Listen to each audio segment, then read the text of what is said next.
You know, when you criticize Christians, I hope you know who you're criticizing. That kind of message was being given. Oh my God, do you know what would happen? The ultimate solution to America's problems is not the Republican Party or the Democratic Party, rather it's the kingdom of God. Will there be a time where AI will be the new God? Some guys can write their sermons using AI, that's right. So hopefully at some point we're going to realize, because we have consciences and rational minds, this moral relativism that we bought is bankrupt. So no one's even come up to me talking about this. Boy, oh boy, did he ever twist some of the teachings of Christ, not the least of which is polygamy.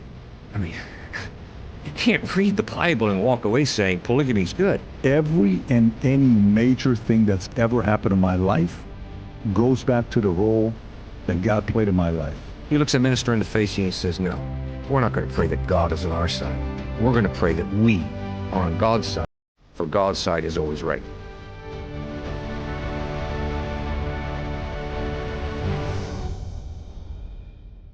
You've seen today's guest clips go viral on TikTok, Instagram, all over the place. He's got a very engaging way of communicating with the audience. We talk about a lot of different things. Pastor Cliff Connect Lee, I asked him about the difference on how he views Christianity, Muslim. We talked about the Quran, Prophet Muhammad, some of the stuff that he said you got to watch for yourself. We talked about even the influence of Israel, AIPAC, in U.S. politics. And then from there, we went into Andrew Tate leaving the Christian religion to being a Muslim. He had a unique angle he took with that. What is it to be a complete man today? What is it to be a complete leader today? What were some of the strengths on the way Jesus communicated that the average person can also apply into their day-to-day? Anyways, I hope you enjoyed this thing as much as I did as well. With that being said, here's Pastor Cliff Connect Lee.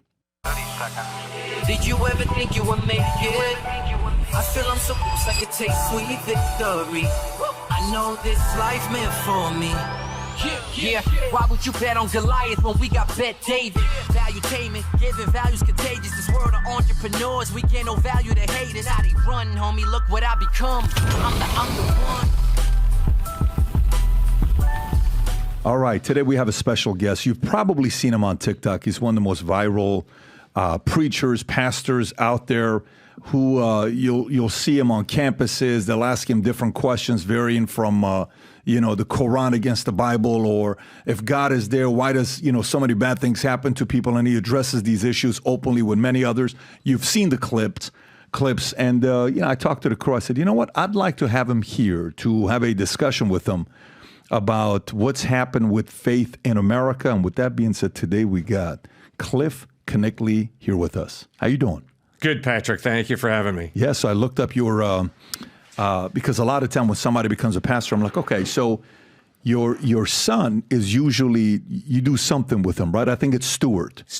And then your father, is it Emilio or Emilo? Emilio, who was married to your mother 56 years, 6 kids, I believe, right, if I'm not mistaken. Right. But a lot of the stuff that I tried to listen to, it was not in English. It was either in German or what language is he preaching in? He spoke 5 languages and preached in all of them. Which languages were they? They were English, German, Italian, French, and Switzerdeutsch. Got it. Okay. And then was he a 7-day or was he apologetic like you? Was he an Adventist? Was he Yes, he became a Seventh Adventist. He became a Seventh Adventist. Yes, he sure did. And then at one point, did you say, this is not me, I'm going to go a different direction? Or what happened with you? Or did he also evolve and then your faith evolved based on his? I never was a Seventh Adventist. He raised us in a basic Bible teaching church, and then he became a Seventh Adventist. And after studying it, I just couldn't go that path, so I stuck with basic Orthodox Christianity. Non-denominational position that you have. Got it. And you guys have very similar voices, by the way. Like when I'm listening to us, he also has that strong voice. Okay, I got a bunch of things I want to go through with you. We'll get into the topics, but did you watch the presidential election last week? The debate? Yes. Yes, sir. I'm sorry, the debate. Yep. Yes, June 27th. Do you think anytime in the future we're going to have the likelihood of a pastor running for president? Interesting question. I do not know. What do you think? You think America would be open to that idea? And if yes, what would need to happen for us to get to a point to say, you know what, babe? I don't think it's a bad idea to have a pastor run for president. I think that because, it's kind of like, well, you know what I like about Trump? I like the fact that he's a business guy. Well, you know what I like about him? I like the fact that because, Barack Obama, I like him because, you know what I like about Bush? You know what I like about this?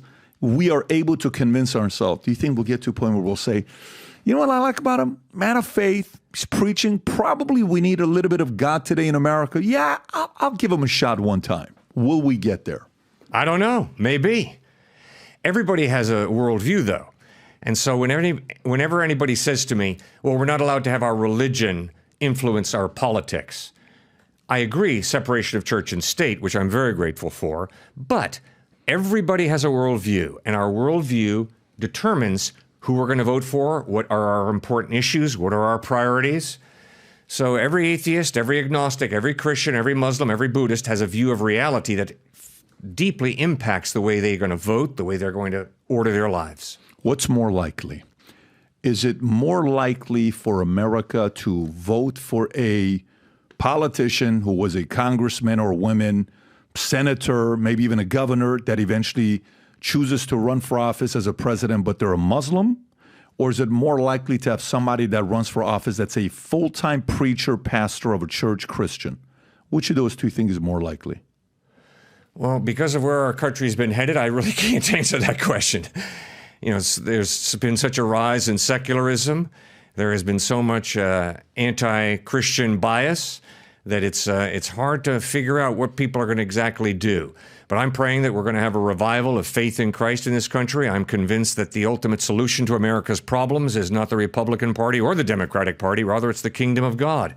I think America is great when America follows Jesus Christ, and America turns ugly fast when we depart from Jesus Christ. Why do you think we departed? Why and when? Why do you think we departed? I was preaching in a Korean church in Dallas, Texas a few years ago, and Korean believers are very intense usually. They have the largest missions movement outside the United States of any country. And after I preached there, I had lunch with a bunch of the leaders of that Korean church, and I said, guys, I am so impressed with the vibrant Christian faith in Korea. Mm-hmm. They said, well, don't be too impressed because it's really cooling off. I said, why? And they said, for the same reason the church here in the United States is cooling off, materialism. If you have all the money you need, you don't need God. And that's why Jesus said, it's easier for a camel to go through the eye of a needle than for a rich man to enter the kingdom of heaven. Why? Because I think money feeds my ego, my pride. It feeds my self-sufficiency, my feeling of autonomy. And I don't need you. I don't need God. I don't need anybody. I'm a self-sufficient, autonomous, all-American. And that's a very dangerous path to walk down spiritually. I'm afraid that our culture has gone down that path, and therefore God is irrelevant, and science and money, that's the way we're going to go. Yeah, and I think Billy Graham was it, right? When he preached in Korea, 1.5 million people showed up, if I'm not mistaken. That's right. Right? I mean, that's it's one of the most fascinating pictures to look at. Yep. If you can pull this up, Rob, which one? That's it. Look at that. That's insane. That's it. Yeah. So, okay. So you're saying money as one. Do you think that's the only reason? Because, all right, maybe when would you say it was a time where our faith in Jesus was something where, a president maybe even would get up and be thankful and maybe even pray, and it was an open discussion where we were comfortable with it and we were praying in school, and it wasn't a big deal to pray in school, maybe even take Bibles to school. We would even read from it sometimes. When did that stop and why? Because I know you're saying materialism. I get that. But materialism is on the other end of those who defend the Constitution, the Bill of Rights, the values and principles that this country was founded on, right? One has to agree to make it secular. Who was that? When did it happen? What was the reasoning why we shifted away from God? Well, after speaking on campuses for 42 years, what I have observed is a growth in moral relativism. And that growth in moral relativism has gotten to the point today where choice is often God. And don't you dare tell me what I'm going to choose. My choice is my business, and choice is God. And that defines then, it misdefines freedom as being, I do whatever I want to do whenever I want to do it. And don't you or God or anybody else tell me what to do, because that's the antithesis of freedom. So there's a misdefinition of freedom, and yet it's very attractive to me as a human being, because I love to do what I wanted to do, when I want to do it. And God, I don't want you telling me what to do. I want to determine that. So we got materialism as one. You got choice is our God. I get to do whatever I get to do. You don't tell me anything. It's my choice. And, how much of that is, phases that a kid goes through where they become a teenager and they're kind of like, don't tell me what to do. I know what I'm doing. You know what? I realize, Dad, you don't know what you're talking about. All you care about is this and all these things that you have. And then eventually, 10 years later, it's that 3 phases of father-son relationship goes through where you first idolize, then you demonize, then you humanize. And you're like, you know what? My dad is a human being like me. Shit, I actually like this guy. My God, I've been pretty bad to the guy the last 10 or 15 years, right? Do you think a population or a generation is going through that where they're convincing everybody else that they're right because there's so many of them and they have access to this tool called social media that everybody else is saying, if this person here, this 16-year-old kid got 17 million views, she must know more than I do about God and she must be right. Do you think it's the rebellious phase we're going through where it's just a phase? Or do you think this could be permanent and it's a direction we'll end up staying at? Well, I pray we're not going to stay there. Okay. But relativism has definitely grown. And the illustration I often use is, if the professor at the beginning of a semester says to the students, you're going to be taking tests and I'm going to be grading these tests. And then he pauses and says, but wait a second, do you think truth is relative? And everybody raises their hand and says, oh yes, truth is relative. And he says, fine, when I grade your tests, I'm going to grade them according to height. And everyone goes, whoa. And he says, the tall people are going to get the Fs and the shortest people are going to get As. And everyone erupts by saying, oh, that's not fair. That's not fair. He says, wait a second. You told me everything's relative. If everything's relative, there's no such thing as fairness as an objective value. It's all relative. Well, it's that type of thinking that people have adopted. You can't live it out. Because if everything is relative, then the pedophile and the victim of the pedophile are equal. And there's really no difference because it's all relative. We can't live that out. So hopefully at some point we're going to realize, because we have consciences and rational minds, this moral relativism that we've bought is bankrupt and it's leading to total chaos. I'm not surprised by what's going on in Washington, D.C. I'm not surprised by the animosity in our culture today. It's a logical result of relativism. If you and I are just hunks of primordial slime evolved to a higher order, then I can denigrate you because you had the audacity to disagree with me, and my opinion is king. So it makes a lot of sense where we are now, unfortunately. I root so much of it in moral relativism. And I'm sorry, the 10 Commandments are not the 10 suggestions. They're God saying, I'm sorry, human beings have innate value, so you don't lie to people. You don't steal their property. You don't murder them. You don't covet what they have. Instead, you learn to thank God for what they have, and you thank God for what you have. And I think you've got a great definition I saw on the wall there about gratitude and being grateful for what God has given you. Yeah, well, that's foundational to an accurate view of life and of people. Yeah, last week we're having dinner with the family, and I said, so guys, we always, when we have dinner, it's always a debate. We're always debating something because that's just what I like, so we're always debating an issue. I'm like, so let me ask you guys, what do you guys think is the ugliest quality a human being can have? And they start. I got a 12, a 10, an 8-year-old, and my 3-year-old has to sit next to me because we're taking her to restaurants now. But if she sits around anybody else, she'll run around. But if she sits next to Daddy, she's good. Her and I have a very good understanding together. So one says, entitled, blame, complaining, ungrateful, and this and you're just going one by one by one by. I'm like, my gosh, there's a lot of that going on right now in America today with how people are, selling America. But, you said faith, okay, money is one. Truth is relative. This is my truth. That's your truth. That's my truth. How could you tell me, but this is my truth, right? I know what my truth is, right? All these lines that we live with. And then, you also said one other one, which was what? You said choice. Choice is my God, right? Yep. I can do whatever I want to do with my body, my life, my this, my that. Okay, cool. Like a libertarian type of a position to take where as long as you do your thing, don't bother me, we should be happy, right? So why is, if that's the case in Christianity, why is the religion of Islam growing the way it is? Why are they exponentially growing? Why is it that, God forbid you say anything about them, you have to be careful. I mean, we had Bishop Marmari here. He flew in from Australia to be on a podcast, a Syrian man. I had Georgienko here. Georgienko, you and him did a phenomenal podcast together. And we had a panel of 4 Assyrians, right? Vinny, Assyrian, myself, George, and Bishop Marmari. He gets up there and he says, let me tell you the difference between your prophet and my prophet, right? And he explains Muhammad against, Jesus. Goes back and preaches. A young boy shows up to the church, grabs a knife, stabs his eye, and he's blind. He's gone. He lost his eye, right? Why do you not hear stories when people make fun of Christianity and Jesus? You don't hear stories like that. Why is the fact that when someone in Hollywood becomes a Christian, they're demonized, they lose jobs, and they're publicly praying? In the NFL, one athlete, the guy that's the Houston, what's the Houston Texans, the young guy who had a very, very good season, Stroud, I think something Stroud. Yep. He says, I want to thank Jesus Christ. ABC cuts that part, right? Then they show everything about the interview except the part that he thanked Jesus Christ. But if somebody thinks Muhammad or Muslim, they protect it, they celebrate it. Why the difference in the way they treat Christians versus Muslims? This past spring, I was at Ole Miss University, and a young woman stepped out of the crowd, and with tears coming down her cheeks, she said, my professor told me that God is Santa Claus, and the Bible is totally irrelevant.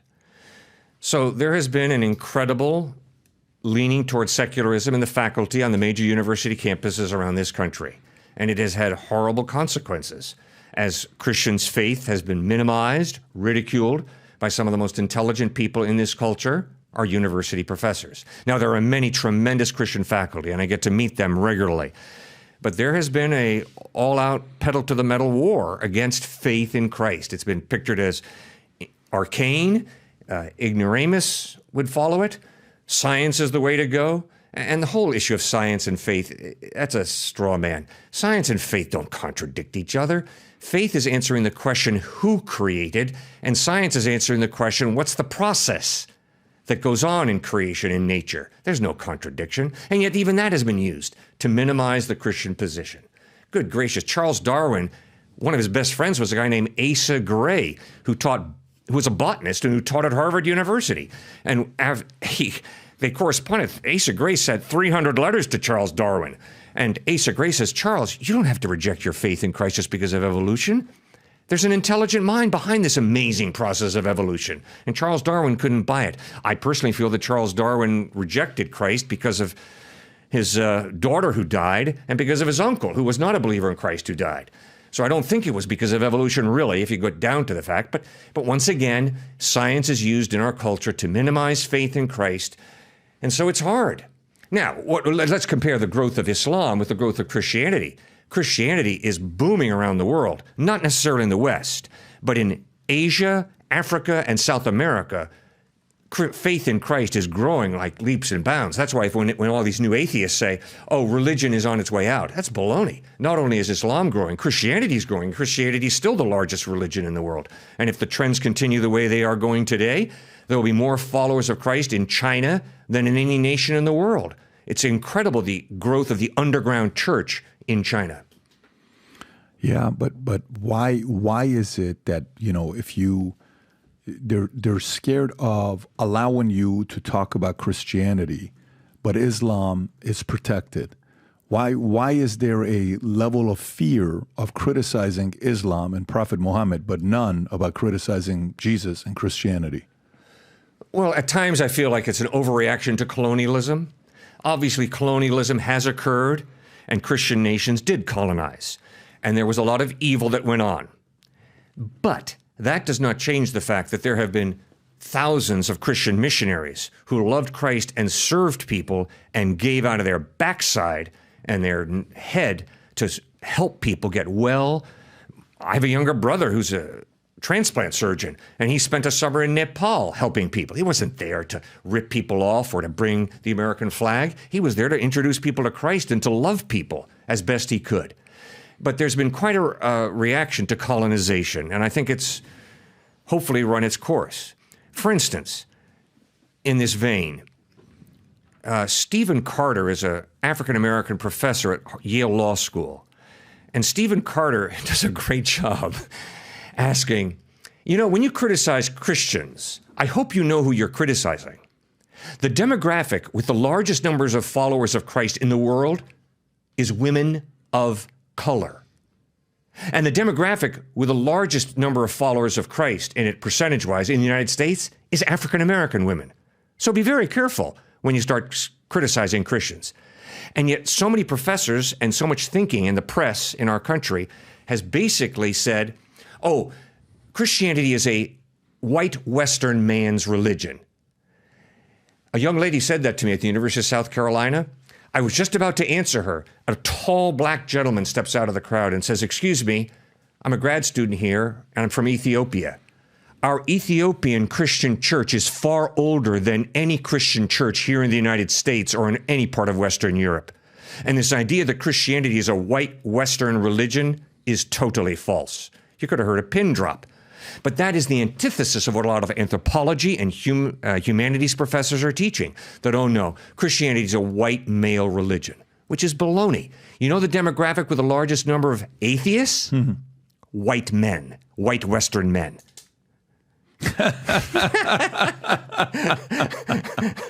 Wow. So atheists, large demo is white male. Yep. Christians is African-American women. Correct. In the United States. That is wild. That is wild to have that breakdown. So, okay. So, you said everywhere it's growing. In the West, it's not, right? There's something that's going on in the West that's different than everybody else. If there's anywhere where you can show the proof that it's worked and it's produced the best society that you can raise kids, save, grow, do your thing, build a good family, prosperity, you name it, it's America.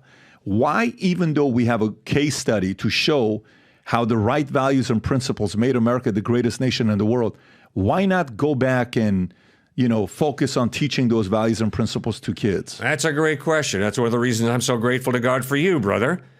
You're a successful businessman. You understand the principles of doing business well and putting together companies well, and you are committed to Christ.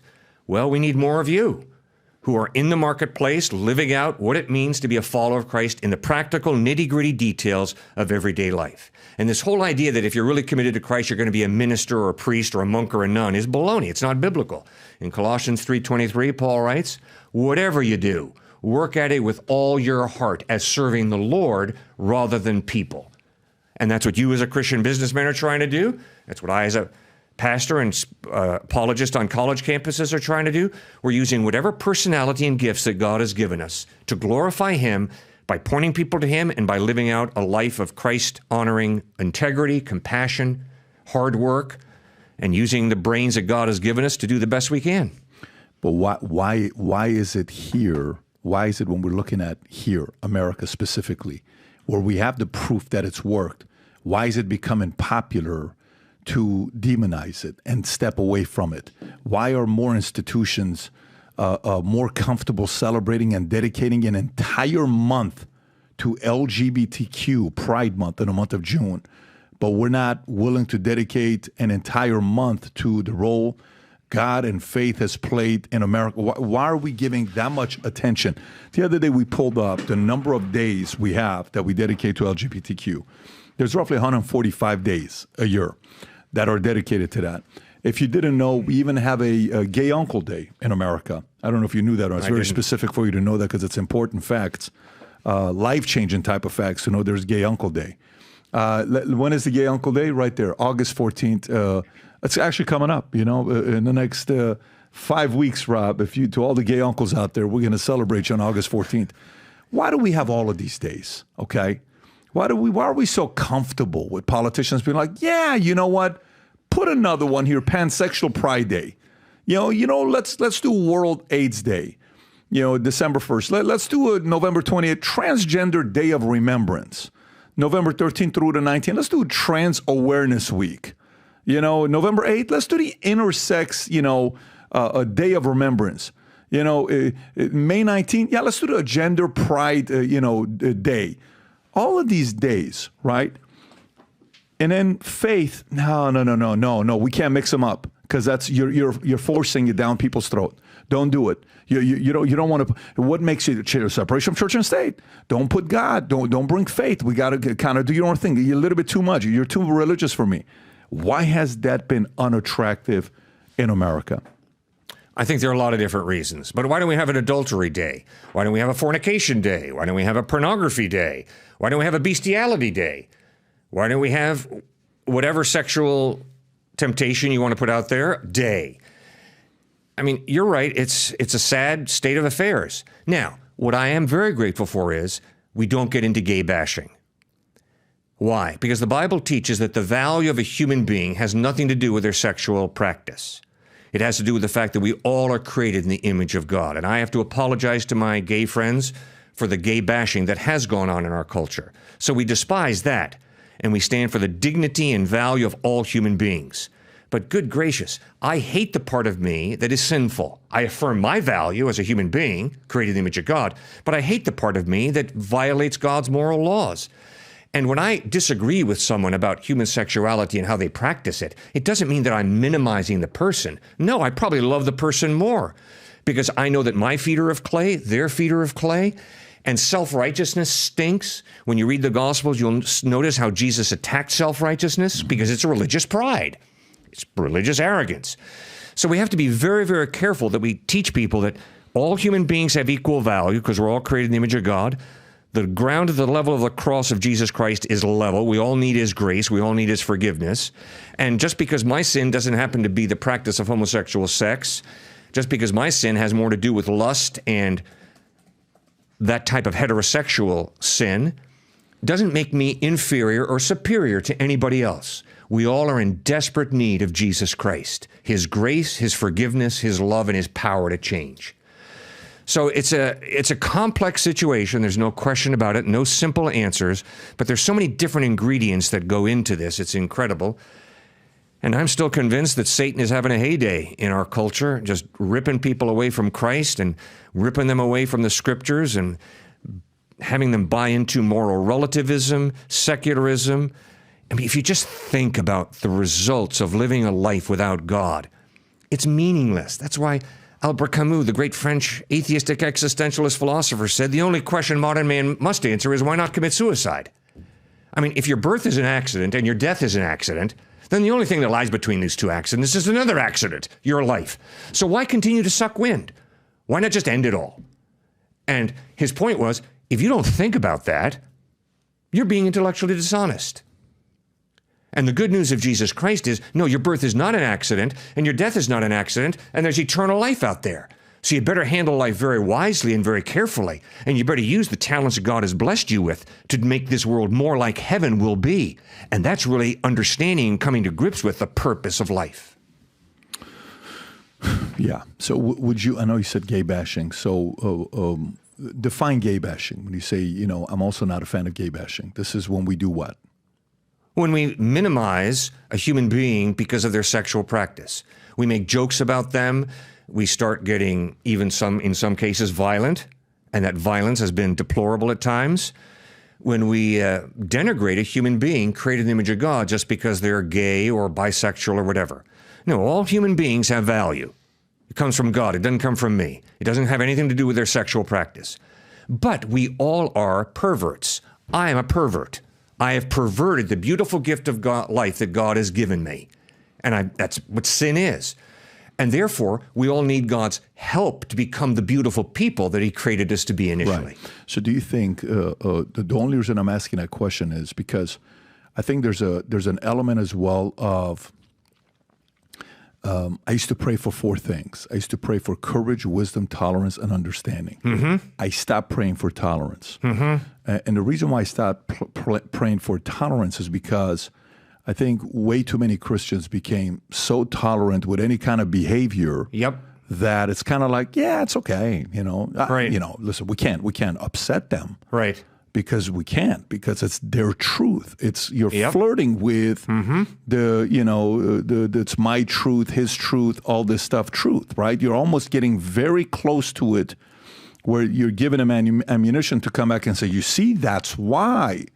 Because your history of this, and then they impose the guilt. Yep. And they're like, well, let me apologize on behalf of my ancestors and what they did and all these words they use. Oh my gosh, what else can I do to make you happy? Give me 145 days of holidays and days that we can remember for the pain that I have to deal with and the trauma that I have to deal with. Oh, cry me a flipping river is what so to me, I think the process of going through that leads to the opposition abusing that power. And, do you know what he did? When siblings fight, your kids, when they fight, he did this. And it's like, oh my God, I'm so sorry. But you know what? Let's give you ice cream. He also did this. Here, let me take you out somewhere, baby. You just screwed up that kid because that kid now knows every time how to get stuff from you. Yep. So, because to me, I think the LGBTQ is become its own religion today. And people are using it as a church in the name of whoever, baptized in the name of, all these other folks. So I think we're flirting with that. What goes in the mind of a society to think the direction we're going with LGBTQ is a good idea? Like, how do you even sell that? If you were to be a devil's advocate. How do you sell it? I think you sell it by doing exactly what's been done on almost every major university campus and by the press in our country. You misdefine tolerance. You used the word tolerance, a very important word in our culture. All right, what is tolerance? Tolerance is not me looking into the face of an atheist and saying, you and I agree. I'm tolerating you. No. That's not tolerance. That's being brain dead. An atheist and I do not agree.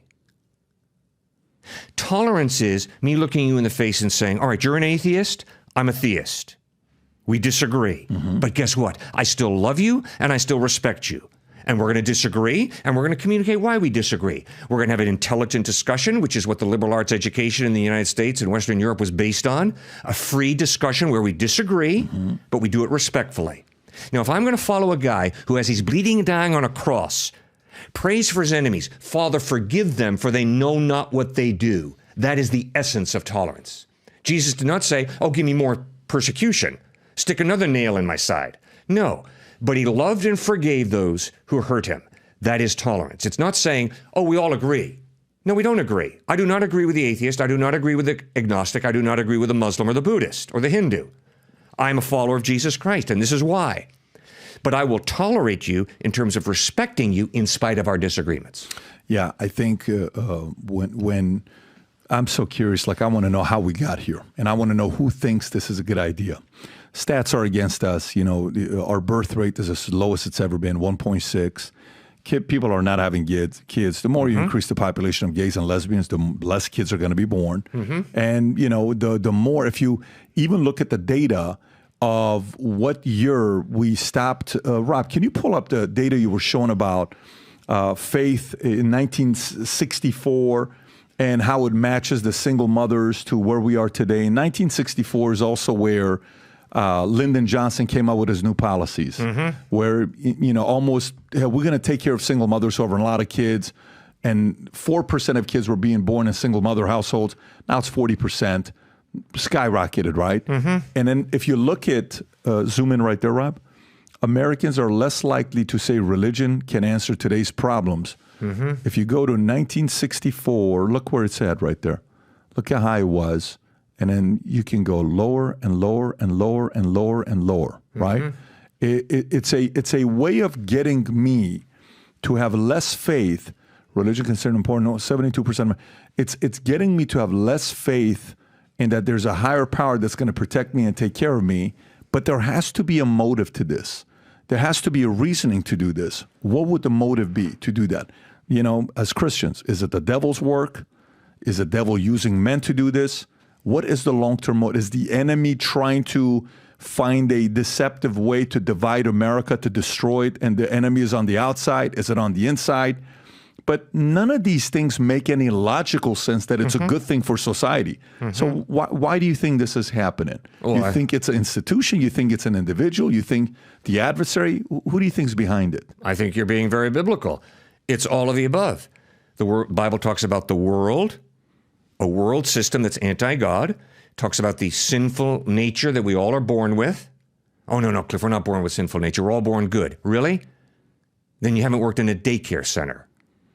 You know, children can be precious. And when I was a little kid playing in a sandbox, my buddy infuriated me, so I picked up a metal truck and dropped it on his head. I'd never seen that behavior modeled, but I'm a sinner. I was a sinner from birth. So you've got the world system, you've got my sinful nature, what Dallas Willard, the USC philosophy professor, described as the readiness to sin factor that every individual has. Mm-hmm. And thirdly, you've got the devil. M. Scott Peck, the great Connecticut psychiatrist, wrote a book called People of the Lie. And in this book, he argues, you know something? In American psychiatry, we should include a branch called evil, demonic. Because when you look at something like a My Lai massacre, you're not just dealing with human beings getting confused. You're dealing with an incredible power of evil. And that's exactly what Jesus talked about Satan, a personal power of evil. So we're dealing with all of that, unfortunately, in our culture and our country today. Okay. Yeah, I'm wondering if it's deeper than that. I'm wondering if this warfare that's going on, there's a bigger reasoning behind it that we still haven't even figured out that's happening. Mm-hmm. I don't have the answer. That's what I'm wondering. You're always out there talking to people, so maybe you've had so many different questions that people have asked you that's forced you to do the research to get back and better, and improving the arguments, et cetera, et cetera. Okay, let's go back to basic fundamentals. Mm-hmm. Say I'm undecided, okay, and I'm in a market. I'm watching Andrew Tate goes from being a Christian to being a Muslim. Okay. Mm-hmm. And believe it or not, he's got a lot of influence with young mm-hmm. men. So, hey, man, I love what this guy has to say. I agree with him. Why would a guy as great of a communicator as him and as many followers as he has, why would he become Muslim? I'm curious. I'm willing to bet he influenced a lot of other young men to also become Muslims. Cool. Let's put that there. Christianity, okay? Catholic. We can put these together, right? Judaism, you're seeing what's going on here. How do you differ? If you were to, in a very basic way, as a professor, as a pastor, what is the difference between being a Christian, between being a Jew, between being a Muslim? All right. So Jews believe that Jesus was not the Messiah and was not a good prophet. And he obviously wasn't God. Muslims believe that Jesus was a very good prophet, and a typical devout Muslim has far more respect for Jesus than the typical American, because a devout Muslim believes that Jesus was born of a virgin, lived a sinless life, and because he was such a good prophet, God would never allow him to die on a cross, so he took him to heaven. So the cross and the resurrection are wiped out, but a devout Muslim believes that Jesus is going to return a second time. So they believe in Jesus as a good prophet. Repeatedly in the Quran, Muhammad says Jesus is not God. But in the New Testament, the eyewitnesses who saw and heard Christ insisted Jesus claimed to be God by both his words and his actions. Mark chapter 2, he forgives the sins of a man who's lowered on a mat from the ceiling, never even seen the guy before, and all the religious people say, that's blasphemy. Only God can forgive sin. Yeah, by claiming to forgive the sin of that guy, Jesus is claiming to be God. And in John 8:58, Jesus says, before Abraham was born, I am. And the Jews did not call God G-O-D. They called him I am, Yahweh. And Jesus very intentionally took the name of the eternal pre-existent God, applied it to himself, and they picked up stones to stone him for blasphemy. So, you see, the basic issue is who is Jesus? And Judaism, Islam, and Christianity disagree. Now, here's my problem with Islam. I have a lot of respect for the fact that one of the 5 pillars of Islam is give alms to the poor. I respect that. Obviously, Jesus taught that. I appreciate that Muhammad had a very high view of Jesus as a good prophet. But here's some of the problems with it. The miracle of Islam is not a person, it's a book, the Quran. In order to know that revelation, the clear revelation of God, the Quran, best, you have to learn Arabic. In other words, God is revealing himself in Arabic most clearly. The miracle of Christianity is not a book. It's not the Bible. It's Jesus Christ, the person who is God in human form. So, am I going to be attracted to a religion that says Arabic, that's what you got to go? Or no, Jesus loves the world and gives him his life for everybody. Second difference is, Muhammad came with a sword. And let's be honest, it was not pretty for North Africa and for Europe, what the Muslims did. And one of the largest churches in the 2nd and 3rd century was in Egypt, and that church got slaughtered. So Muhammad came with a sword. Jesus came with a towel, and he served people. And I am convinced that the reason that more people are followers of Christ than any other religion is because of his love, his serving, as well as his truth that he outlined very, very clearly. So those are two of the reasons that I think it's very difficult to be intellectually honest and to go down the path of Islam, because there are some real contradictions. The third one is this. Muhammad was born in 570 AD, lived till about 632 AD. So obviously he never met Jesus. He insisted that Jesus never claimed to be God. Sorry, the eyewitnesses who saw Jesus, who heard Jesus, clearly wrote he claimed to be God. Now, who am I going to trust? Am I going to trust a guy who was born 570 years after the fact, who obviously never met Jesus? Or am I going to trust the eyewitnesses? Well, that's a no-brainer. Every single time I want to find out about any historical figure, I want to press the information back as far as I can, hopefully to the eyewitnesses. So Jesus clearly claimed to be God, which is a fundamental philosophical and religious mistake that Muhammad and the Quran are making when they deny the deity of Christ. Okay, so within Christianity, let's kind of break that down. Biggest difference between non-denominational Christians versus Catholicism versus LDS Mormonism. All right. Catholicism and non-denominational Christian churches hopefully stick to the orthodox Christian faith. One God, three persons, Father, Son, Holy Spirit, deity and humanity of Christ, sinless life, atoning death on the cross, resurrection, ascension to heaven, he's coming back a second time. Now, I've got a lot of wonderful Mormon friends, but I'm sorry, Joseph Smith made some big errors. And one of the biggest errors he made is, once again, the identity of Christ. Mormonism, in its fundamental teachings, teaches that Jesus and Lucifer are brothers. What? No. Jesus is the eternal God. Lucifer is a created angel who fell, who rebelled against God. They are not brothers. And there are other reasons that I think it's very hard to follow Mormonism for intellectual reasons. You got to be intellectually honest. And Joseph Smith, nice guy in many ways, but boy, oh boy, did he ever twist some of the teachings of Christ, not the least of which is polygamy. I mean, you can't read the Bible and walk away saying polygamy is good. When Solomon had 700 wives and 300 concubines, the Bible's not saying, oh, that was good. When David had a few wives and some concubines, the Bible's not saying that was good. That polygamy that's recorded in the Old Testament is not saying, oh, polygamy is good. No, right at the beginning in Genesis 2:24 we read, for this reason a man shall leave his father and mother, be united to his wife, and the two shall become one flesh. Not the 10 become one flesh, the two become one flesh. So God's purpose in creating us male and female is, for this reason a man shall leave his father and mother, be united to his wife, and the two shall become one flesh. That's not polygamy, that's monogamy. In these uncertain times, if there's anything we need people to believe the future looks bright. So if you've heard about me saying this mission to you, we're on a mission to get 1 million people to wear this gear. And this is what we're doing. If you buy one of these hats, there's a category of buying one hat, getting the second one free. If you haven't yet worn this gear publicly, go ahead and test it out. Buy some of the gear, wear it in public, and see how many people will stop by and say, you also watch Valuetainment? You also follow PBD Podcast? I do too. Place your order. Go to vtmerch.com, click on the link above or below, place your order, and represent the VT and the PBD Podcast gear. Got it. Okay. So within Islam, go to Islam.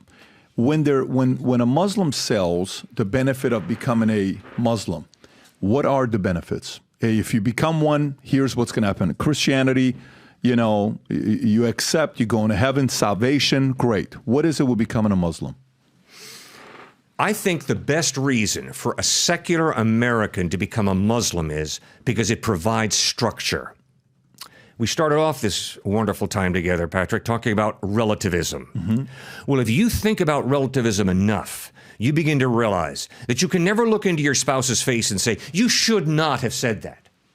There's no should. There's no ought. And you can't look into your child's face and say to them, that was wrong what you did. No, if you're a moral relativist, it's all just a matter of choice. It's all relative. Well, you see, you try and live that out enough. You live in a family, in a neighborhood, in a school. You play on a ball team. You live in a culture. You watch a government go in that direction. and it is stinking meaningless. Life is a stinking crapshoot. And then Islam comes in saying, here's structure.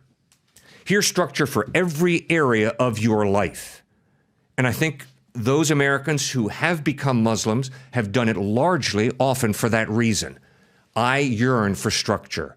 I yearn for order because this is chaos, moral relativism. It's totally chaotic. Well, I would say, Muslim Catholics and Jews probably have more structure than Christianity does. There's a system on what you do. There's rituals. There's certain more sacrifice to be one. If you want to be a Jew, there's a lot of sacrifice you're making. If you want to be a Muslim, there's a lot of sacrifice you're making and certain habits you got to follow. And I would even put Mormonism in there because their service is longer. There's certain things you do on Monday, certain things you wear,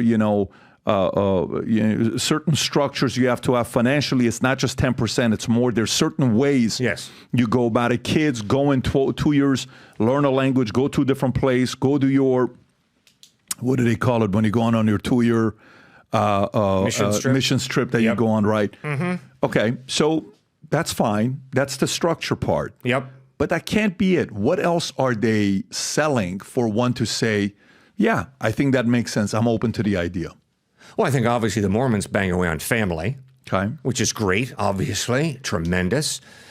And Muslims, I think, do a very good job talking about devotion. You pray 5 times a day, facing Mecca, buddy. So get down on your knees and pray to God. So, there are some points there that are legitimate, I feel, very legitimate. But remember, Patrick, read the Gospels. And it was some of the most structured people that gave Jesus the most difficulty. They were called Pharisees. And they had everything structured. And they had all the rules down, and they crossed all their T's and dotted all their I's. And they were dead in their structure. Jesus comes to cause a revolution of the heart where we are overwhelmed by God's amazing grace, and that changes us at the root of our being. So yes, structure is good, but watch out for structure because structure can, especially in religion, be deadly. Legalism, Pharisaism, it can be lethal. Got it. I saw one of these exchanges you had with one of the students, Rob. If you can play this clip, I think I saw this on TikTok where, he's going back and forth with you about Prophet Muhammad, about Muslim, and then you're going back at him and you're walking away. I just want to get your reaction on this, and if you can unpack this for me, that'd be great. Go ahead, Rob. To tell you the truth about God. Because the Quran is factual in many places, if it's ambiguous a few places, and I believe that. Because I see the authenticity of the Quran. You can't show me 2 different versions and say these are both from God. I only see 1 version. When I see 10 different versions, I question, is it from God? How do we have 10 versions? Did God write this, or did the believers of God write this? They changed it? But when I only see 1 version, and I can show you the change of authenticity, then I believe it. Come on, you're smart enough to have heard about Zayd bin Thabit. You know very, very well why there's 1 version of the Quran, I hope. Okay? You know what Uthman did, Caliph Uthman did. What did he do? He destroyed all the forms of the Quran that disagreed with the one that he chose through Zayd bin Thabit. How are you going to prove that? Well, it's a historical fact to study history. You know very well, the 3rd Caliph, Caliph Uthman, had all the different Qurans that weren't identical gathered together, and he said, Zayd bin Thabit, you are the one to decide what is the real thing, because you're the best source of information. Why? Can you unpack this? You bet. Once again, you saw what he did. He went right to his great miracle, the book, the Quran. And he said, look, the Quran is so much more reliable than the Bible because the Bible has errors in it and the Quran doesn't. It's a perfect book. Okay, so that's his argument. That's one of his fundamental beliefs. All right, but the interesting thing is when you study how the Quran was put together, Zayd bin Thabit did a great job. And yet there were different versions that came out of it. And the 3rd Caliph, Caliph Uthman, said, Zayd bin Thabit, I'm hiring you. We're going to destroy all these variants of the Quran, and you're going to put together the one true Quran. And that's what Zayd bin Thabit did. So that's why we have just one particular thing. Now, I had to debate a gentleman named Bart Ehrman, who was head of the religion department at UNC Chapel Hill. And he wrote a book that became a New York Times bestseller. And in this book, he points out there are 200 to 400,000 manuscript variants in the New Testament. So therefore, you can't trust that book. Well, you got to read the footnotes. Those 200 to 400,000 manuscript variants are occurring in 25,000 manuscripts. So that means we're talking 8 to 16 variants per manuscript or fragment of manuscript. The Bible is the Word of God. That does not mean that God guaranteed that there would be no variants as the Bible was passed down. And when you read those variants in the Greek manuscripts and in the Latin Vulgate, in the Syriac and Armenian and Gothic manuscripts in the Latin Vulgate, they don't change anything. They are so small, so inconsequential, it's incredible. Is the word singular or is it plural? Is it a definite or indefinite article? In Matthew chapter 1, an overly enthusiastic scribe sees that Matthew wrote, Jesus was the son of Mary who was a virgin. And this scribe got really enthusiastic about the virgin birth, so he repeats it a second time. That doesn't change anything. And then in the footnotes of John chapter 8 and Mark chapter 16, it's very clear. This is not found in the earliest Greek manuscripts. So John chapter 8, verses 1 through 11, and the end of Mark chapter 16 are not in the earliest Greek manuscripts. Well, I'm excited about that. It shows that we have such a plethora of manuscript evidence that we really have what was written in the first century. It's embarrassingly wealthy. Yeah, so the argument is what? Is he making the argument that there's King James Version, NIV, New International Version, there's this? Is that what the argument that the fellow was making? Which is so scary because, of course, a translation of the Greek New Testament done in the 1600s by King James Greek scholars is going to say, how art thou? When was the last time, Patrick, someone came up to you and said, how art thou? So the NIV takes the New York Times style English, takes the same Greek manuscripts and translates it into the English we speak today. That's the only difference. Got it. So the individual that did this, is this the person you were talking about, Zaid? Yes. Yes. Correct. So who was he? He was a guy who Muhammad trusted to put together the Quran. Chief recorder, serving as a chief recorder of the Quranic text. Yep. He hailed from Ansar. The Ansar later joined the ranks of the Muslim army at the age of 19. After Muhammad's passing in 632, he was ordered to collect the Quran into a single volume from various written and oral sources. He was noted expert on the Quran and spent much time reciting it.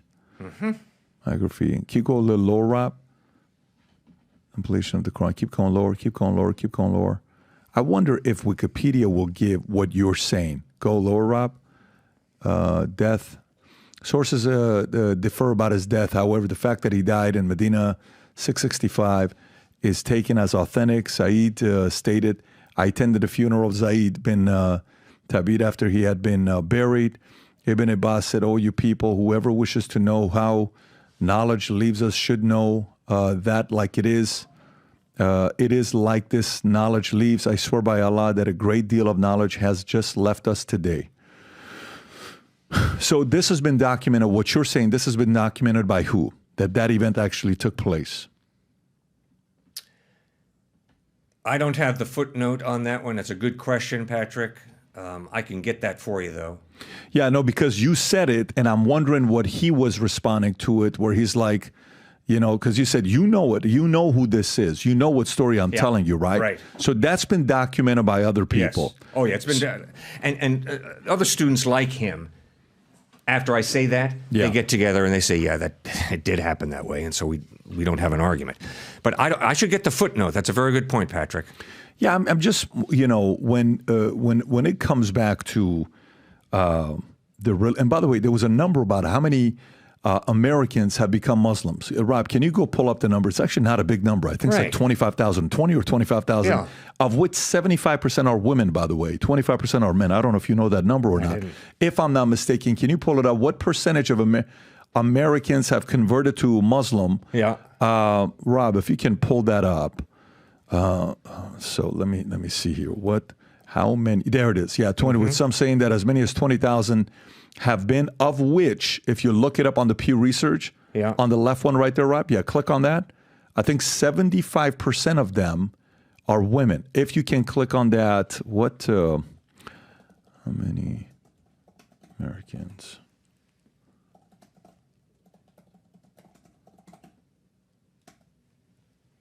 Do you see it where it says what percentage is women versus men? Yeah, I think it's 75. It's 20,000 converted to Muslim, and of which 75% are women. If you find that, Rob, if we can show it. So that number is not a big number, right? When you see 20,000 in a nation of 340 million, is it almost as if in order for those values to be accepted, you have to be born into it less than you can get another person to see it and say, yeah, you know what, I'll convert into Muslim. Well, why do you think that is? Because, Christianity, it's going to be a different number to be converted. They can go to other countries and convert, but still they got 1.9 billion and Christianity is 2.3 billion, give or take. Why do you think it's only 20,000 Americans that have converted into a religion of Islam to become Muslims? I don't know. But I can promise you, Patrick, I have no understanding why a secular woman would ever convert to Islam in light of the Muslim view of women. That's beyond me. And I think I read an article about the fact that they liked that Muslim men were more family-oriented than Christian men. They were more about the traditional way of having a family than today's Christian men were. That is the argument that was made. Where they want to have a family, they want to have kids, they give me protection, I feel a sense of community, and I want to be part of that community. That makes sense. That was the argument. Is this the one according to American women converted to Islam for the right reason? Okay, there you go. A sense of identity and alignment with cultural views on gender roles and ethnic diversity, moral, and appeal to Muslim moral values and dissatisfaction with their former faith, marrying a Muslim or the family factors, attraction to Islam's view of women's rights, comprehensive satisfaction with the comprehensive Islam. Well, that makes sense to me. That makes sense to me here. This is why I opened it up with asking a question to see if America, if we're going to see a president. I went to one of my pastors. I think you and I were talking about this offline. And I went to him, the one I was telling you about. And I flew into LA and I went to his church and we sat in a corner. And I said, do you know why I'm here? He says, yeah, you're just here to visit me. I said, no, I'm here. I think you need to run for office. He says, what? I said, yeah, I think you need to run for office. He says, what do you mean run for office? I said, why don't you run for office? He said, I don't understand this. I said, why don't pastors in the Christian community encourage 200, 300, 400, 500 pastors to run for office? Why don't you encourage it? So no one's even come up to me talking about this. Well, I am. I'm having a conversation with you. Why don't you think about it? Why would God wants me to be in church, and this is what I said. Well, what if you take those values and principles in there, and as a governor, as a senator, as a mayor, as a Congress, as a president, you can share some of those values. Like, can you imagine if, the president is on TV and he says, well, America's going through challenging times right now. Whether you're on the left, the right, or in the middle, whether you agree with me or don't agree with me, I would ask you to pray with me. You don't have to repeat it if you're not comfortable, but I'm going to pray. And if you can bear with me while I'm going through this prayer, I would kindly appreciate it. But if not, I also respect your values and principles. Having said that, Heavenly Father, and then what if that actually happened?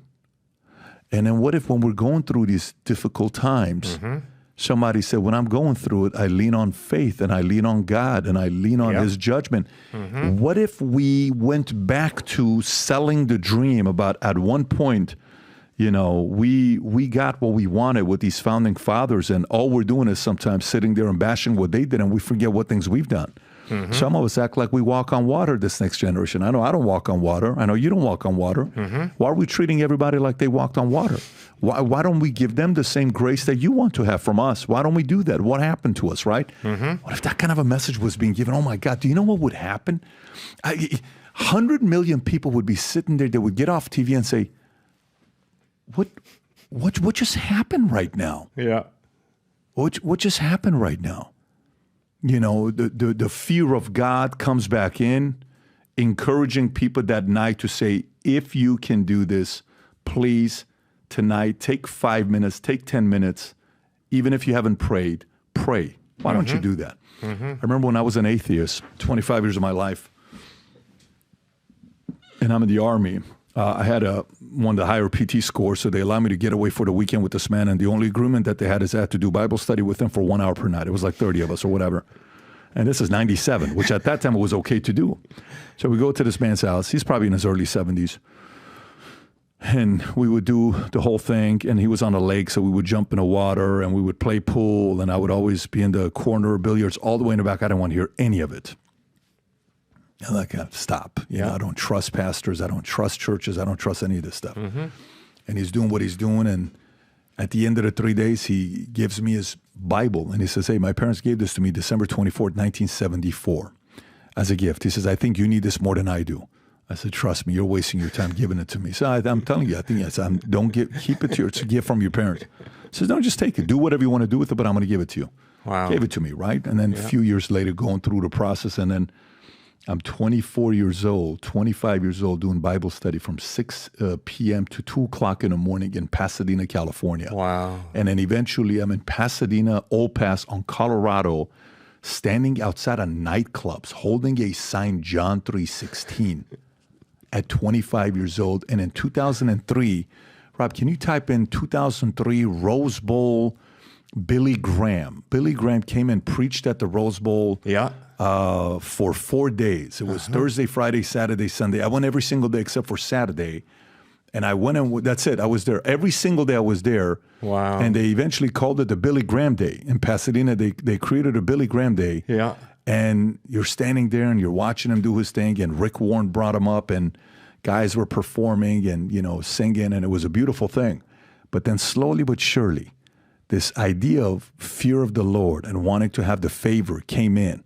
And every and any major thing that's ever happened in my life goes back to the role that God played in my life. I mean, if it wasn't for that, my confidence comes from there. My confidence doesn't come from anything. I don't have a Harvard degree to have my confidence on. Let me tell you, I have a degree. So, right. I don't have a family that, we come from a very well.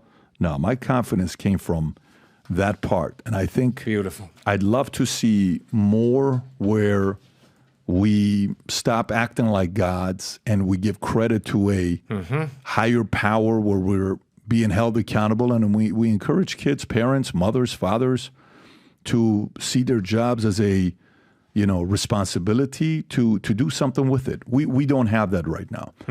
And, yeah, I mean, even look at the debate last week, June 27. How much conversation came about God?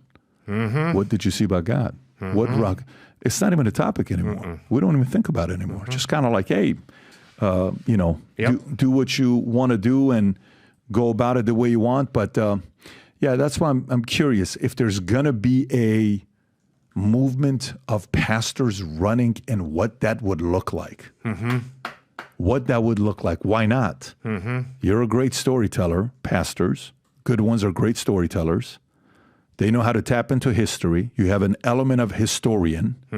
You can tap into previous times where we screwed up as a nation to, a lesson. Yep. Help us become better fathers, better husbands, better family men, better sons, okay?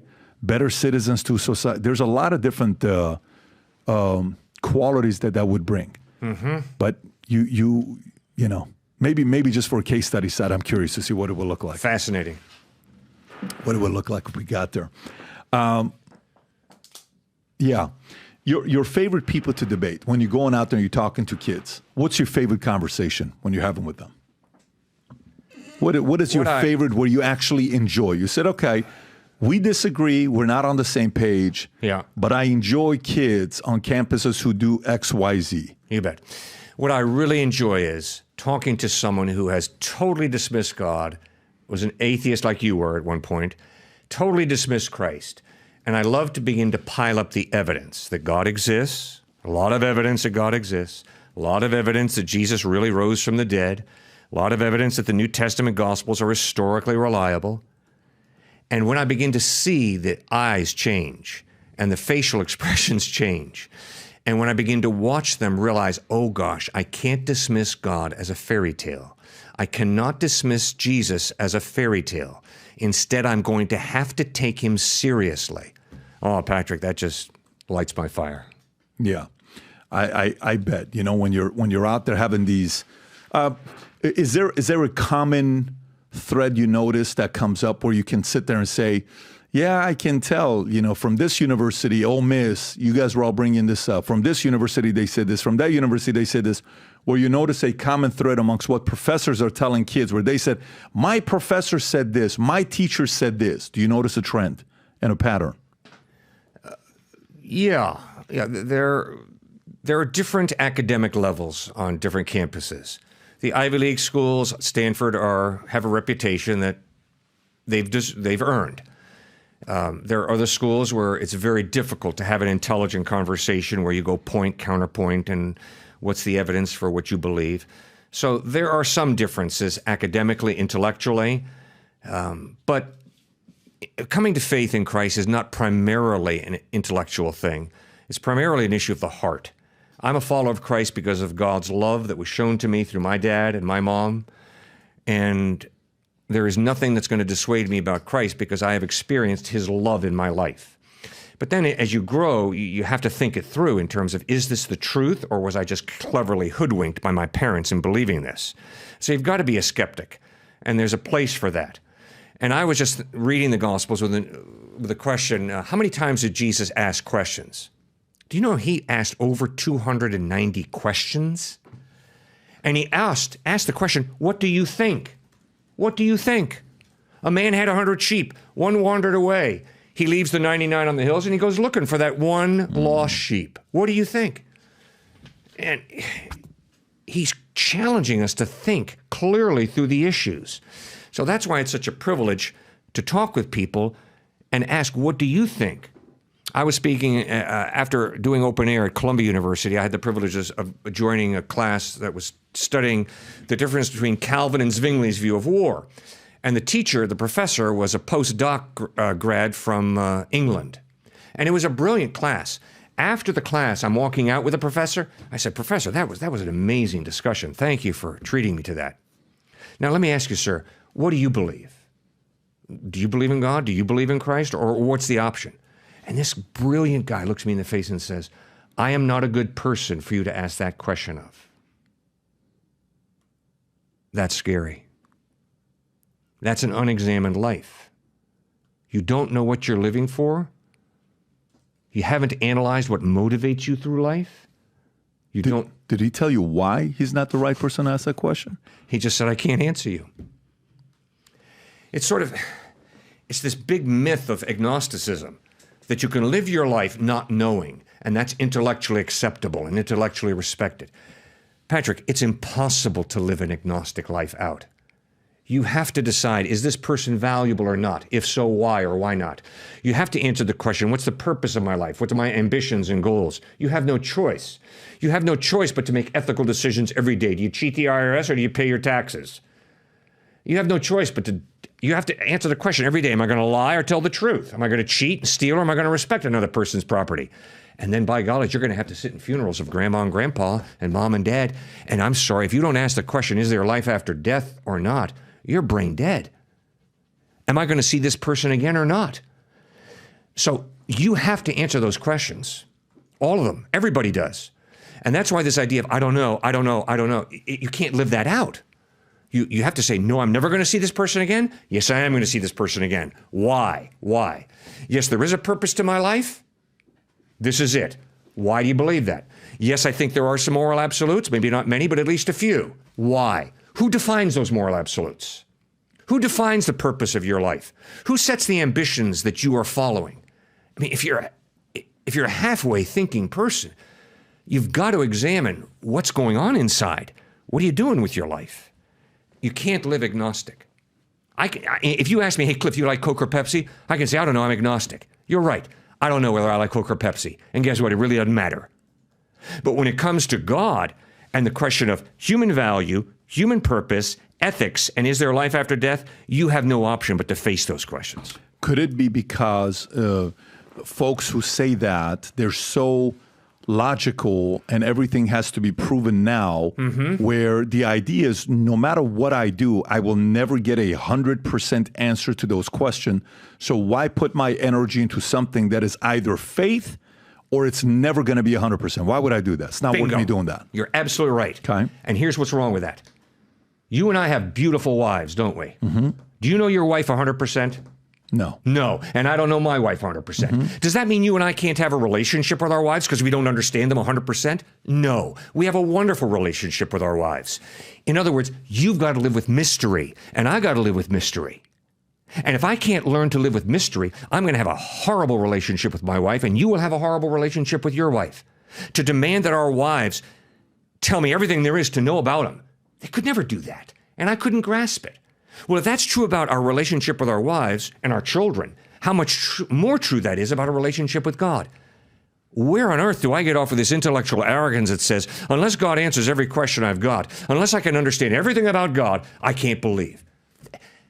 If you get a PhD in biology, do you know everything there is to know about biology? Mm-hmm. No. If you do postdoc work in biology, do you know everything there is to know about biology? No. Does anybody know everything there is to know about any area of life, be it biology, chemistry, history, psychology? No. We have partial knowledge, and you better learn to live with mystery. Well, if that's true about every branch of knowledge, it's going to be true about God. You better get used to living with mystery. Yep. Because that applies to kids. Yep. That applies to spouse. Yeah. Friends, people you hire. Yep. You don't have a choice. You right. hope to be somewhat intuitive, be able to read at least a little bit to say this guy's full of it or not. Yeah. Yep. To live with that, huh? Okay. So there's a Bill Maher. You know who Bill Maher is? Okay. He's 69, I want to say, single, no kids. Hates kids, doesn't want to get kids. Yeah, 68. Asked me a question and says, so, what's your story? Why do you like kids? And I said, what's the purpose of life? He says, oh, give me a break. Oh, give me a break. I mean, this thing with kids, there's plenty of purpose to life outside of having kids and all this stuff, right? This is when I was on. All right. So I sit there. What is the purpose of being 68 years old, super wealthy, famous, no wife, no kids? Okay. Yeah, maybe, because he's a liberal. Then let's go to the other guy. Who's the other good-looking guy that we had on when I asked the question, Rob, why are you not married? The guy that he would do the makeover of the houses, and what's his name? Mike Rowe. Mike Rowe. Mike Rowe is here. Can you pull up Mike Rowe's age? Good-looking guy, right? I mean, this guy is as American as apple pie, right? Tall, handsome, strong, firm, conviction, great communicator, incredible voice, good-looking, not married, no kids. Yeah, it's a decision I made, right? And we even had one other one where I asked the same question as well. Larry Elder, I don't know if you know Larry Elder, right? Larry Elder, do you know who he is? Commentator? Commentator Larry Elder. Same thing. No kids, 72 years old, right? The three couldn't be more different. Yep. Right? Yep. But they chose to live a life not having a kid. The argument on one person could be like, well, I just don't want the responsibility and I wasn't going to be a good father. If I would have had a kid, the life I was living, I wanted to be a father that could give time, but I was not going to do anything else but that. You have 5 kids. How many kids do you have? Is it three boys? 3 boys. Yep. Okay. So one of them is a doctor, right? That's a brother. Your brother's a doctor. Yeah. What do the 3 do? 2 of them are ministers. They work with me at the church and on campuses, and one is in financial services. Financial services? Yeah. Really? Oh, yeah. Okay. In Connecticut? In New York City. Okay, fantastic. Well, good for him. I was in it for 20 years. It's a great business to be a part of. So what have been some of the greatest highs you've ever had in your life? Greatest highs you've ever had? Were moments where you go to and you say, Patrick, I cannot even tell you what I felt like on the day when, ... You bet. First greatest high is when I first experienced the presence of God, which meant God is real now. I'd been taught it at church by my parents, but that first time when I was 9 years old and I experienced the presence of Christ with me, that was incredible. Second one was my wife. When she said yes to me and we got married and she committed her life to me till death parts us, wow, that was amazing. And she's been an amazing partner and wife to me. And then thirdly, I got to be there when our 3 boys were born. Oh my goodness. The doctor was a hoot. He was a Jewish gentleman. And, I was just sitting there going, oh my goodness. And he says, you know something, for a minister, you're awful quiet. I said, well, what does that mean? He said, well, the last minister, I delivered his child, and the guy was lying out on the floor praising the Lord. And I said, I'm sorry, doctor, you're right. I guess I'm not that type. But I do want to thank three people. First of all, I want to thank God for the birth of this child. Second, I want to thank you. And third, I want to thank the nurse. And this gentleman looks me in the face and says, in that order? And I said, yes, sir, in that order. God, you, and the nurse. But it was just overwhelming to see those little boys born. It was just incredible. And they have brought so much delight to my wife and me. It's just, I can't describe it. What would you consider the life of a complete man? Like, what is it to, I'm a 16-year-old boy. I'm a 20-year-old man. I'm a 25, 30-year-old man. I don't know if I want to give up the playboy lifestyle. I'm enjoying myself, I don't want to get married. Too many risks of getting married and family, and what if she does this, and what if she lies to you? What if she takes half of everything you got, and you got a kid and you're living a divorced life and you got to go back? Why would I want to do that? Why not just live a regular life? And maybe in my 40s, 50s, 60s, I can always have kids later on in my life. What would you say is the life worth living for a man, and why? You have just done a very good job describing why so many guys don't want to get married. And it's tragic. And some of it I understand. They've watched their parents go through a messy divorce. There's been pain off the charts. And yes, that is tragic. But I think here's the challenge. Life is not perfect. We all get hurt. Now the question is, how are we going to deal with the hurt? And I'm tempted to wrap a cocoon around me to protect myself from ever getting hurt again. But that often leads right into bitterness, cynicism, loneliness, and that's tragic. So the challenge is to experience the love of Christ, the love of God, His healing, and allow Christ to be the security in your life. And then based in that security of His love and His truth, His presence with you, to then heal and reach out and begin to make commitments to people, which leads us into the second point. Marriage is a commitment. And in our culture, commitment is a dirty word. I don't want to commit to you. I want to leave my options open. The problem with that is it leads to loneliness. It leads to superficial relationships. It leads to trivializing life.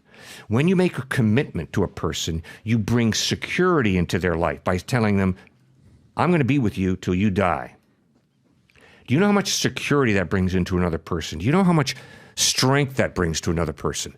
And then when you bring little children into the world and love them with the love of God and celebrate them and get to know them and watch them develop, it is absolutely incredible. It brings so much joy, so much delight to life. But it's scary how many people say, no, I'm going to have sexual liaisons. I'm not going to make a commitment because I'm scared and because I've also been hurt and I don't want to go through the mess that my parents went through. So therefore, I'm not going to get involved. That is a tragic decision. Somebody might say, come on, Cliff. You're the son of a pastor, man. I mean, your father and your mother set a great example. 56 years married, 6 kids. Your dad spoke 5 languages. My dad only spoke 1 language. Shut up and get the hell out, right? You don't know my life. You don't know what I lived. You don't know the stuff that I had. If you had lived my life, you would also never get married and never want to have kids and da-da-da-da-da, right? What do you say to him? First point is, no Christian's perfect, and my mom and dad were not perfect. My mom and dad had a lot of pain in their life, and we 6 kids growing up in their home experienced some really stony, quiet times, as well as some verbal barbs that were pretty mean. And if anybody tells me we're not sinners, I'm going to say, I'm sorry. That couldn't be further from the truth. Because my mom and dad were devoted to Christ, but they struggled in their marriage big time. Now, I'm not going to base my life on my mom and dad. I'm going to base it on Jesus Christ, on the living God. You know, I've been thinking about this, Patrick. When I'm about to die, God could say to me, Cliff, if you have built your security on anything or anyone other than me, you're going to lose it right now. Cliff, you're going to lose everything except me. And that's what real faith is. My security, my identity is found in Christ and in God. Therefore, I don't have to be afraid. I don't have to live a life responding to the pain I've experienced growing up. Instead, I can be secure in Christ, strong in Him, and then reach out and, yes, take risks. And of course, marriage is a risk. You bet it's a risk. But it's a risk well worth taking, I would argue. Okay, let's transition to a different topic. Abortion. Topic of abortion. Okay. What are your thoughts on birth control pills? My thoughts on birth control pills are, because it is not terminating a fertilized egg, if we're talking about birth control, it's preventing the egg and the sperm from coming together. Not morning after pill, but birth control pills to prevent from one getting pregnant. Right. I support that. You support that? I would argue that's bringing order to nature. So I saw something the other day. Rob, I don't even have this prepared. If I find this clip, I saw this guy explaining this. Let me see if I can find it. The guy does such a great job. I'm not going to be able to find it. No. So he says the reason why women became more promiscuous is because of the birth control pills. Yeah. Because that got you to say, well, guess what? I'm good. I'm not going to get pregnant. So it made people not think about their body count, his words, because he was making the argument about the fact that whether you've been with 50 men or 100 men or 10 men or whatever it is, who cares? I'm not getting pregnant anyways. Right. That's the argument he made, where then eventually, a man, when he finds out the true number or whatever it is, I'm not interested. The guy that you want to marry may not be interested in wanting to marry, somebody like you. You think a birth control pill was a net positive or a net negative to society? Oh, I think there's a little bit of positive, but there was a lot of negative. I agree with what he's saying. It definitely helped people think, oh, well, I'm not going to get in trouble here, so I can live a sexually immoral life. And that's sad. But you're saying there's some net positive to it as well? Yes. From what standpoint? Bringing order to nature. I think that for some of us to have 12, 15 kids would be, wow, that'd be a lot to handle. That'd be a great day for me. I'll have 20 more kids if I could. My wife good is the for one you. that says she's done. So you're saying order. Order. Bringing order to nature. Isn't that a form of playing God, though? Isn't that a form of playing God? Right. To have birth control pills? And that is the excellent Catholic argument. And I respect them highly, but I would say, no, it's not an issue of playing God. The same way my younger brother, who's a transplant surgeon, is not playing God when he transplants kidneys and livers, but he is using the mind that God gave him to bring order where there is destructiveness and death. So what do you think about gene editing? Have you heard of CRISPR? I haven't heard of Okay. CRISPR. Rob, if you go to CRISPR is short for clustered, regularly interspaced, short palindromic repeats. You ask your brother, he would probably know what this is. It's a technology that research scientists use to selectively modify the DNA of living organisms. Yep. So they call it gene editing.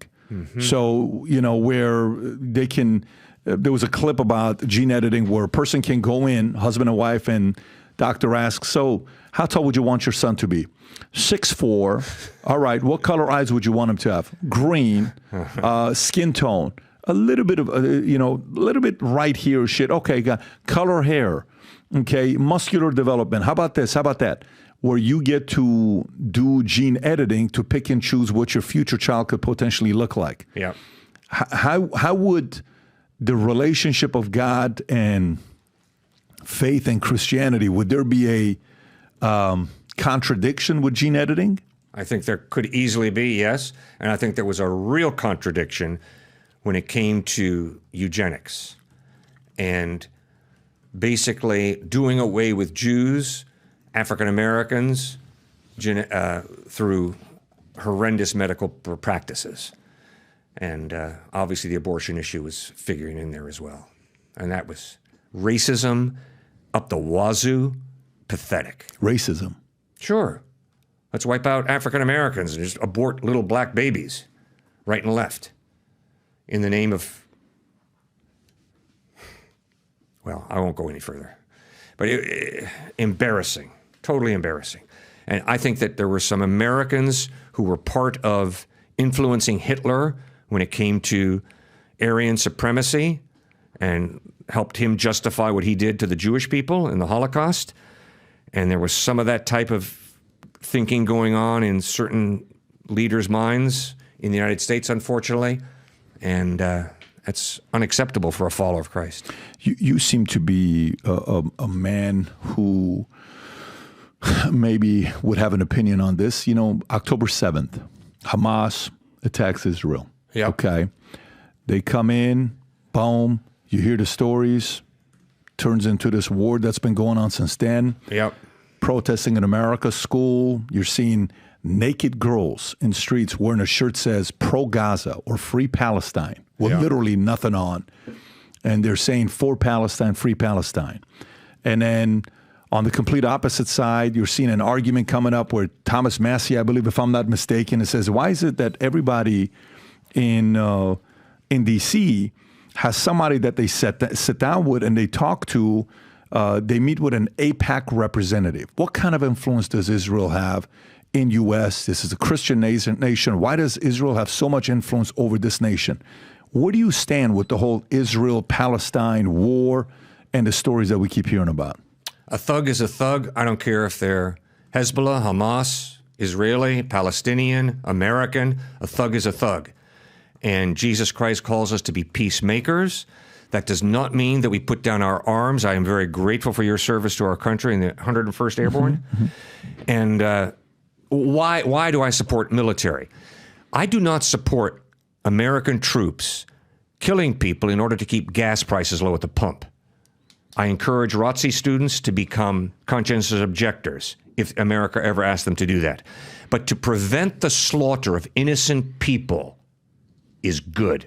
Really, really good. And it's not murder. It's killing motivated to protect the innocent from being slaughtered.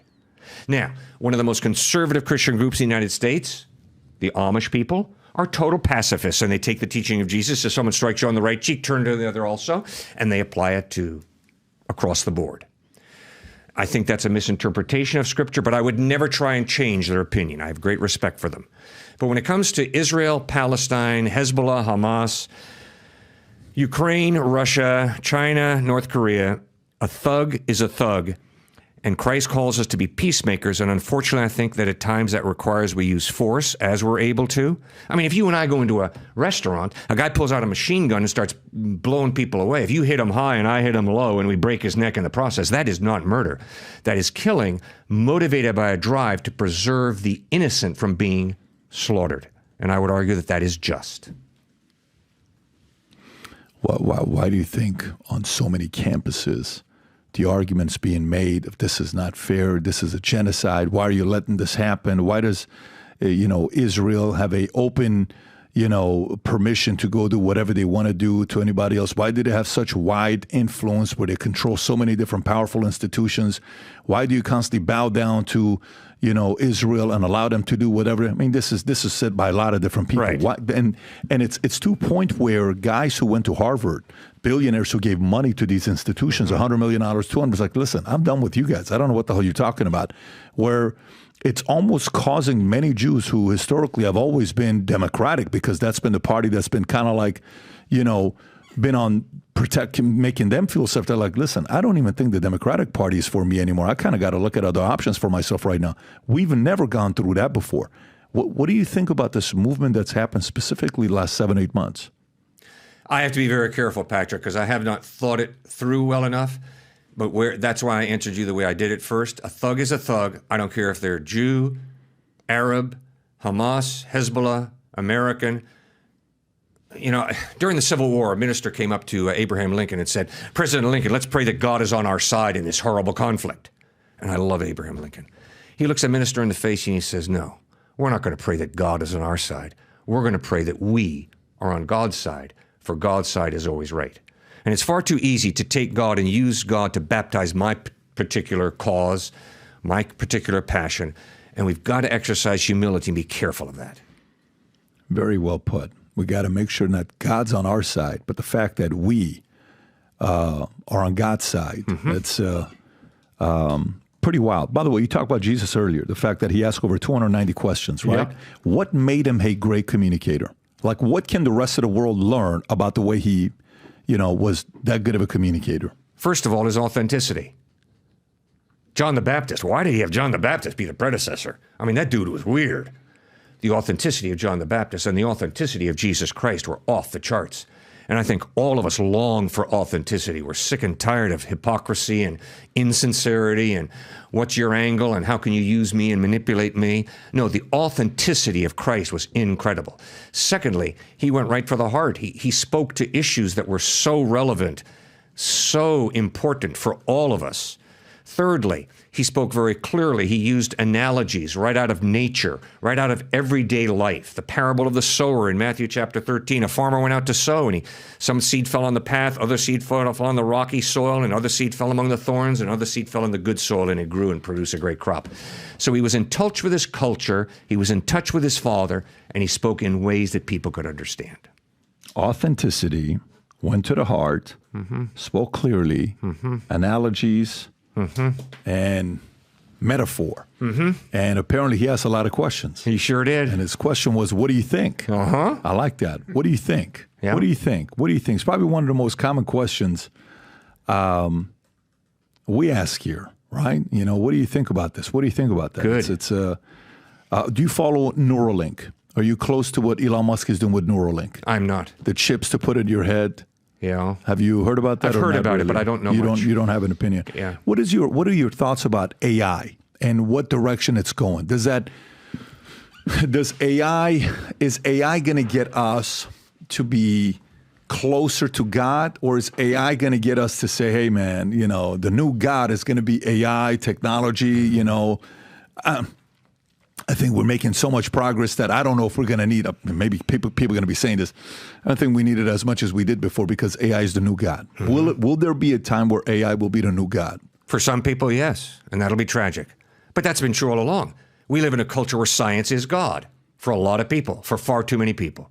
And of course, the irony is that modern science began in the Christian West. It began in an environment that said there's an intelligent creator who created an orderly creation and gave us minds, rational minds, that we can use to understand the order of creation. I mean, I love what Einstein pointed out when he said, the real miracle? The real miracle is that my mind can understand reality around me. I mean, why is there this connection? It's a great point, Einstein. And the point is, God created this reality in an orderly way. He created nature, and he gave us rational minds that we, by exercising in a responsible way, can unlock the secrets of the universe. That's why Johann Kepler, the father of modern astronomy, as he peers out into the stars at night, exclaims, "Oh God, I am thinking your thoughts after you." And see, that's good faith, and it's good science. I'd be curious to know how much AI is being discussed from stage by pastors today. Because in the financial industry, you would always see what's the new thing, big insurance companies and financial firms are afraid of. At one point, it was all cybersecurity. They stole 86,000 social security numbers of clients. Oh my God, we can't have that. That's a lot of risk. What does your cybersecurity insurance look like? And everybody was getting cybersecurity insurance, right? Yeah. Today, ChatGPT comes out. How are you using ChatGPT? And are you getting the enterprise software of this thing and that thing? And, what is AI going to do to disrupt the industry? I wonder how AI is going to disrupt the church as an industry. The industry of religion, if you can say that. When I mean religion, I mean all of them. Combine all of them that are out there. Are you at all concerned about it, or not really? It's just not a real topic. I mean, when you guys, I'm assuming you have other pastors you're friends with, other senior pastors, and you talk to. Does that even come up, the concerns about AI, or no? Some guys can write their sermons using AI. That's right. So that has come up. And no, I have no desire to do that, that's for sure. It doesn't come up a tremendous amount. And my attitude towards it is it's no different from the atomic bomb. It's no different from these incredible weapons we're inventing. It can be used for good, and it's sure as easy to use it for evil. It's the same issue. At the heart of it is the same issue. What am I going to do with the talents, the mind, the reason that God has blessed me with? Am I going to do good with it, or am I going to do evil? Okay, so doesn't seem like it's something that you're too worried about AI.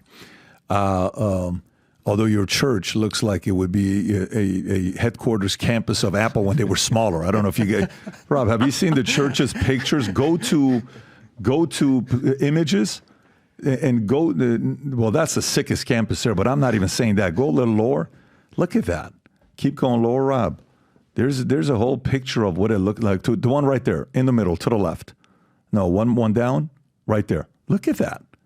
That's the campus we're talking about. That looks like a AI company's headquarters, right? We're going to find AI to get you in contact with people in heaven. Imagine if, I wouldn't be surprised if a pastor gives a sermon like that here sometime soon. Are you familiar with Billy Carson? No. Okay. What are your thoughts on aliens? Do you think aliens exist? Well, obviously the Bible says they're angels, so there are other beings that exist, but I'm totally open to aliens, but I don't see enough evidence at this point to believe in them, but it's possible. Okay, so we have Billy Carson on, and here's what he had to say 2 weeks ago. Go ahead, Rob. You're right. So you think Jesus was an alien? I think Jesus was half human, half alien, and I'll tell you why. When you look at the Apocrypha text, you discover, first of all, in the regular Bible, you discover he's born of a virgin birth, right? But then in the Apocrypha text, you discover that his grandmother was also born of a virgin birth. So it seems like this establishment of a bloodline there specifically. When you read the Emerald Tablets of Thoth, you discover that he talks about he developed the ability to incarnate at will on and in any plane that he desires. That's pretty powerful stuff. He's saying he can come back however he wants and when he wants and in any dimension that he wants. He even talks about having rejuvenation chambers, which is what I believe the Serapeum is located in Saqqara in Egypt, is one of his rejuvenation chambers, where they would actually create bodies and put bodies in these gigantic megaton stone boxes made of granite and diorite, which are still radioactive, by the way. You can take your Geiger counter, they're still radioactive. They have an energy source coming out of them. And then he said that I would transfer my consciousness from one body to the next. He would leave another body in there rejuvenating for 100 years, then he'd come back and get it, and he'd do that over and over again. And by that method, he lived through eons. Pretty interesting. So I think maybe they decided to come back through a womb. What do you think about what he's saying? I think the apocryphal Gospels, the pseudepigraphal works, the Gnostic Gospels are not reliable. So when I want to find out about Jesus, I go to Matthew, Mark, Luke, and John. And Matthew, Mark, Luke, and John do not say that Mary's grandma or Jesus' grandma was a virgin. It doesn't say that Mary was a virgin for the rest of her life. Jesus had siblings, younger brothers and sisters probably. So you got to be real careful. Obviously, Dan Brown made a lot of money with the Da Vinci Code and talking about the Gnostic Gospels, and Mary Magdalene was married to Jesus and all that kind of stuff. No, Mary Magdalene wasn't married to Jesus. And the last temptation of Christ was not to have sex with Mary Magdalene. Last temptation of Christ was, as he's bleeding and dying on the cross, my God, why have you forsaken me? He experienced cosmic alienation from his Father. And Paul explains that in 2 Corinthians 5. He says, God made him who had no sin to be sin for us. So when God the Father dumped the sins of the world on his Son Jesus, he became sin. He was separated from his Father, who he had spent eternity with, and he cries out, my God, why have you forsaken me? So I think it's important, Patrick, to check our sources. And when it comes to Jesus, it's Matthew, Mark, Luke, and John, the writings of Paul and Peter, the 27 New Testament books that are really reliable. He seems like he's very, he's got conviction, the way he's talking. The way he's breaking it down for you. Yeah. Last clip I'll show you before we wrap up. Kenneth Copeland.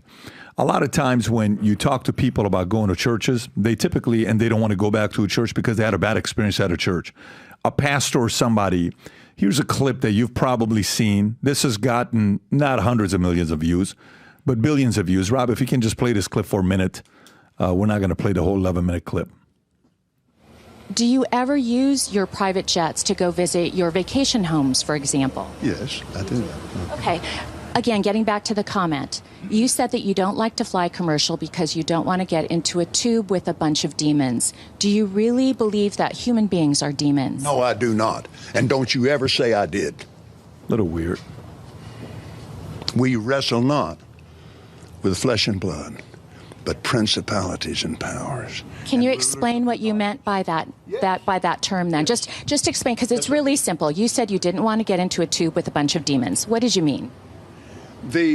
Well, let me ask you. Do you think that people that fly commercial are demons? If you give me a chance to talk, sweetheart, I'll explain this to you. But it's a biblical thing. It's a spiritual thing. It doesn't have anything to do with people. People, I love people. Jesus loves people. But people get pushed in alcohol. Do you think that's a good place for a preacher to be and prepare to go preach to a lot of people? When somebody in there is dragging some woman down an aisle, it made me so mad to see that on television. I wanted to punch the guy out myself. I can't be doing that while I'm getting ready to preach. I mean, first of all, what made him think that was a good look? How many times has he had to have explained himself here? But what's your reaction to this when you see it? I don't know the man, so I can't comment on him. But I can tell you that every time I step onto a university campus, one of the first things I have to do is smash the stereotype of a follower of Christ, of a Christian. And it's embarrassing. I don't care if it's the Crusades, the Inquisition, the Salem witch trials, some hypocritical televangelist, some sexually immoral priest or minister or evangelist. So that's the first stereotype I have to pop. And I've got to point out, if anybody on this campus has a right to reject Christ because of Christian hypocrites, it's the African Americans on this campus. Because the African Americans on this campus had grandparents and great-grandparents who were enslaved by white Christians. And yet you'll notice on this campus there are a lot of African Americans who have put their faith in Christ. They have not given a white Christian racist the power to turn them off to the true Jesus who did not have a racist bone in his body. Are there Christian hypocrites? Obviously, yes. Is that tragic? Obviously, yes. Please don't give a Christian hypocrite the power to turn you off to the true Christ who did not have a hypocritical bone in his body. How often you've been in the space for a while as a pastor, when you're having dinner with your father and he's sitting there talking to you, what would he say? Hey, Cliff, if you ever choose to follow my footsteps and want to become a pastor yourself and preach, keep your eye out for this and for that or for this. Like, for example, Charlie Munger, they were interviewing his kids. What is it like having dinner with Charlie Munger when you guys were kids? He says, Dad would always tell horror stories about his best friends that made bad mistakes, right? And royally screwed up their lives. Uh-huh. What were some things your dad would tell you? Because you're choosing to become a pastor. What would he say? Listen, Cliff, if you choose to do it, what would those things be? Dad was an immigrant from Switzerland, started at the bottom of the business world in Manhattan, worked his way up to the top of a company. And then because he would not cheat on the corporate income tax, he was fired. And he said, I've just become a follower of Christ and I cannot cheat on that taxes. Secondly, he saw a lot of people in our area get so busy that they were distracted from Christ. So he consistently warned me about integrity, don't lose integrity, and about distractions. Don't get so caught up in the money race that you lose your focus on Christ and you become distracted. So those are the two big warnings. Stay passionate for Christ. He loves you. He gave his life for you. You love him and give your life for him. Would he debate with you? Would he sit there and, push back on certain things? Or what was it like? So, Cliff, what do you think about XYZ? What do you think about that? Was he somebody that would do that to help raise his kids? No, he wouldn't debate too much with us, but he and I did debate about Seventh-day Adventism. Those were our intense debates, but I have so much love and respect for him. He was just incredible the way he lived out the faith, and that's the key for a pastor and his kids.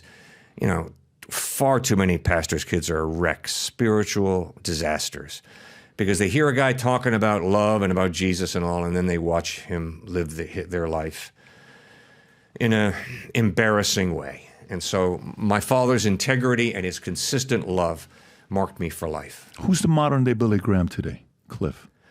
I don't think there is a modern-day Billy Graham today. I think there are a bunch of us who will never be able to fill his shoes. We're just trying to extend his shadow. Yeah. He He was one of a kind. Yes, I'll give he you was. the final words. What's the last thing you want to say to the audience?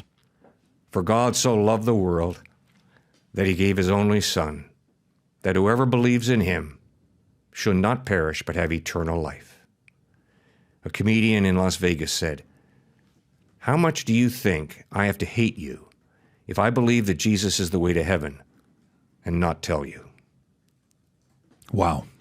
And we'll finish on that note, gang. Is there a website or a place for people to go to? Is there a book? Is there anything you want the audience to go to learn more about your work? Oh, Patrick, thank you. I'm so ignorant, though. But on YouTube, it's Give Me an Answer with Stuart and Cliff Connectley. On Instagram, it's Stuart, lowercase dash Connectley. On TikTok, it's just Stuart Connectley. And on Facebook, it's Give Me an Answer. Okay, Rob, so why don't we put those links below, specifically Give Me an Answer on YouTube and all the other links. Pastor Cliff Connectley, thank you for coming out. I really enjoyed it. Take care, everybody. Bye-bye, bye-bye. In these uncertain times, if there's anything we need people to believe the future looks bright. So if you've heard about me saying this mission to you, we're on a mission to get 1 million people to wear this gear, and this is what we're doing. If you buy one of these hats, there's a category of buying one hat, getting the second one free. If you haven't yet worn this gear publicly, go ahead and test it out. Buy some of the gear, wear it in public, and see how many people will stop by and say, you also watch Valuetainment? You also follow PBD Podcast? I do too. Place your order. Go to vtmerch.com, click on the link above or below, place your order, and represent the VT and the PBD Podcast gear.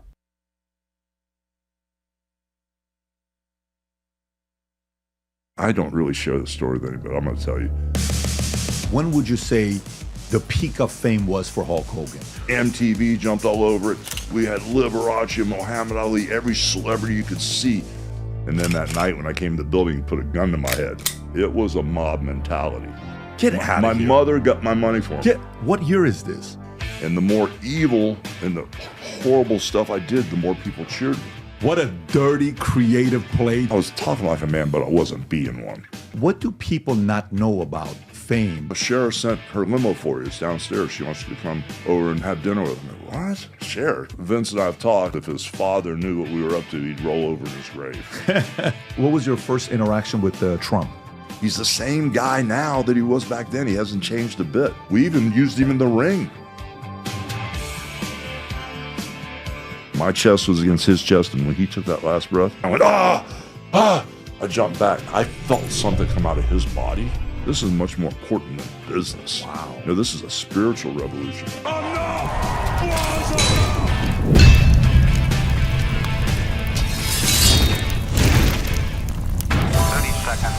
Did you ever think you would make it? I feel I'm so close I could taste sweet victory. I know this life meant for me. Yeah, why would you bet on Goliath when we got betdavid? Valuetainment, giving values contagious. This world of entrepreneurs, we get no value to haters. How they run, homie, look what I become. I'm the one.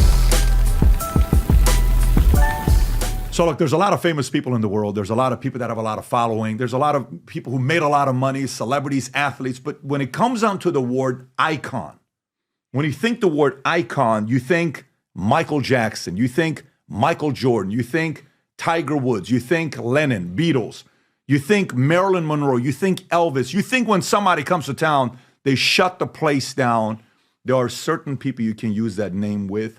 My guest today is in the community of icons. It's the one and only Hulk Hogan. It's great to have you here today. That was very kind of you to say that. Well, you are an icon. Very cool. Thank you. Yes, it's you know, there's certain people when you think about, and by the way, we were talking about this we're like, hey, who would you put in the icon category? We're trying to come up with all this. I'm like, man, this guy, this is in that category. So going back to it. I think I've just been around for so long. I don't know. I wrestled for 40 years, and I was in every single foreign country all around the world every weekend. So they're just familiar with me. I think that's why. But look, I mean, I lived in Iran, okay, from 78 to 89. And I remember when Rocky III came out. Yeah. Right? And I'm watching you pick them up. And it's like, this is just a regular match. We're doing it for entertainment. And you throw them over. And then what was your name in it? Thunder Lips? Thunder Lips, yes. Who gave that name, by the way? I mean, that name. That was in the script, the ultimate male, Thunder Lips. Did you ever go up to Sly and like, hey, can we not change this name to something else? Oh, I like the name. I mean, you like the name. I was like 28, 29 years old at the time, Yeah. you know, and so I thought it was cool. And that was sick. That's the image, right, that we saw in Iran. Yes, yes. Just so you know, I watched this movie, you speaking in Farsi, okay, because we didn't watch it in English. That's how big of a name you had built where worldwide people knew who Hulk Hogan was. In that picture, Yeah. and of course everyone here understands, I was standing on a half apple box, a very small apple box, 3 inches. But at that time, I was 6'7", and I weighed 330 pounds, Yeah. and I had a 34-inch waist. Very young at the time. But after 10 back surgeries, 2 hip replacements, 2 knees, right before my mother passed away, she was blind. She goes, Terry, I want to measure you again. And she'd measure me. I was 6'4", and that's what I am now. But back then, I was 6'7". So Wow. So you lost 3 inches. yeah, no one told me that stuff was fake. Wow. By the way, let me ask you, when I see personality-wise with you, if we were in high school together, 10th grade, who was Hulk Hogan in 10th grade? Oh my gosh, a very fat kid that was afraid to take his shirt off. And even because I lived in Clearwater, Florida, went to school, Robinson High School, University of South Florida, and I was really fat and overweight in high school and really never had a girlfriend until like my senior year. And when all Is that really you? Yes. There's no way that's you. That's me. And when all the kids, well, maybe I wasn't that fat, but I was fat for the kids that were in shape around me. I wouldn't take my shirt off when we go to the beach. And, you know, so I kind of like, it was weird. So that's why I started working out and training. Who in your high school ended up being the most famous outside of you? Like who else? Was there anybody that came out of your high school that did well in life that? Well, at the end of the day, wrestling used to be very territorial, like Florida wrestling, Georgia, New York, Louisiana, California, different, different wrestling areas. And 2 of the guys that were in my high school were a year ahead of me. And one of the kids, his dad was promoter. Mike Graham's father, Eddie Graham, was a promoter. So between Mike Graham and Steve Kern, that were 2 years ahead of me, they became kind of like famous Florida wrestlers. Yes, that's it. How's he pulling that stuff up so fast? That's amazing. Right. But they became Florida wrestlers. And then after that, when I got into the business, they really didn't want me in the business at first. You know, They didn't? No, actually, when I went down to work out, they broke my leg the first day. They exercised me until I was going to faint. They put their elbow on my shin, posted my toe, pulled my toe. Accidentally or intentionally? No, on intentionally. And they said, don't ever come back again. So, I mean, once I got in, I became the most famous person out of that high school, you know. Would anybody have guessed it? Oh, no. Because Were I you was also shy or no? Kind of, yeah. Okay. But I was playing music. I was playing in a rock and roll band. And Got it. I kind of like what we call heat. I had heat with all the athletes because in high school I had 2 brand new cars, you know, and I was living in a place called the Islands Club at Davis Island. It was a real expensive hotel, and I was playing in a show band there. And so I had like heat in high school because I would play in the clubs till 2, 3 o'clock in the morning. I'd still be at homeroom at 8 a.m., but I'd come driving up in my brand new car. And so, how old are you? 16, 17 years old? I started playing the Islands Club when I was 17, and my father kicked me out of the house when I was 17. Now, did your parents make good money? Were they? No, they didn't. My mom was a housewife. My dad was a pipe fitter. He did all the storm drainage, like around the big malls, the big 6-foot pipe, and he was real good with math. I just remember he'd have a little notepad, and he would do trigonometry on this little pad. No computers back then, of course, back in the day. And he would bend pipes and get everything synced up perfectly for all the storm drainage and all the stuff. He had to know trigonometry and a lot of stuff to be really good at it. But housewife, construction worker, didn't realize where I was on the economic tree as far as where we're at. Had a great life, but didn't understand, you know, that we weren't very well off. So my thing was to get out of that cycle and make something of myself. Was there fire? Was it like, if I was hanging out with you, and let's just say we're going to, you know, I'm one of your best friends at 17, 18 years old. And we used to go to Denny's and we used to dream like, hey, one day I'm so sick of this shit. Yeah. Would your friends hear you one day I'm going to be, or no? Was it more you? Well, for me, I was, and this sounds terrible, but I was doing anything to avoid working a real job. And, back then when I was playing music in 1972, 3, 4, during the 70s, if you're making $300, $400 a week, that was a lot of money, especially for a kid in high school. So once I got a taste of making money, all my friends that were working normal jobs like McDonald's or construction making $2.50 an hour went, not for me, I'm going to keep playing music. And I kind of like transitioned into wrestling because the whole time I played music around the area, whenever I'd be home, because we traveled a lot, the local wrestlers would come in, and I was scared to death of them. Oh my gosh, these guys will kill you. Cauliflower ears, broken noses, teeth knocked out, all over 300 pounds. Back when wrestlers looked like big monsters, So I transitioned into that. And when I say anything to avoid working a real job, I just wanted to not live the way I grew up. When I realized the way the rest of the world was, I didn't want to be in that cycle. So was it purely that, or would you consider yourself a big time, ambitious, competitive kid that you had a chip on your shoulder, wanted to prove a point? No, wasn't that at all. It was just wanting to do well in life. Got it. So you never worked at McDonald's in the past, because I know some people want to say they worked at McDonald's. You're not making that claim. Oh, you're not going there. Now I just wonder, because you said McDonald's. I'm like, listen, I just want to verify that we're not going to get stories. When did I say McDonald's? Nah, you said your friends used to work at McDonald's. You said you don't want to be that guy. No. You're being honest about it, and I appreciate it, because nowadays it's popular to say you worked at McDonald's in the past. But okay, so from there, in high school, did you get a lot of fistfights? Like, were you? No, never. Okay, never. so I was a great bluffer.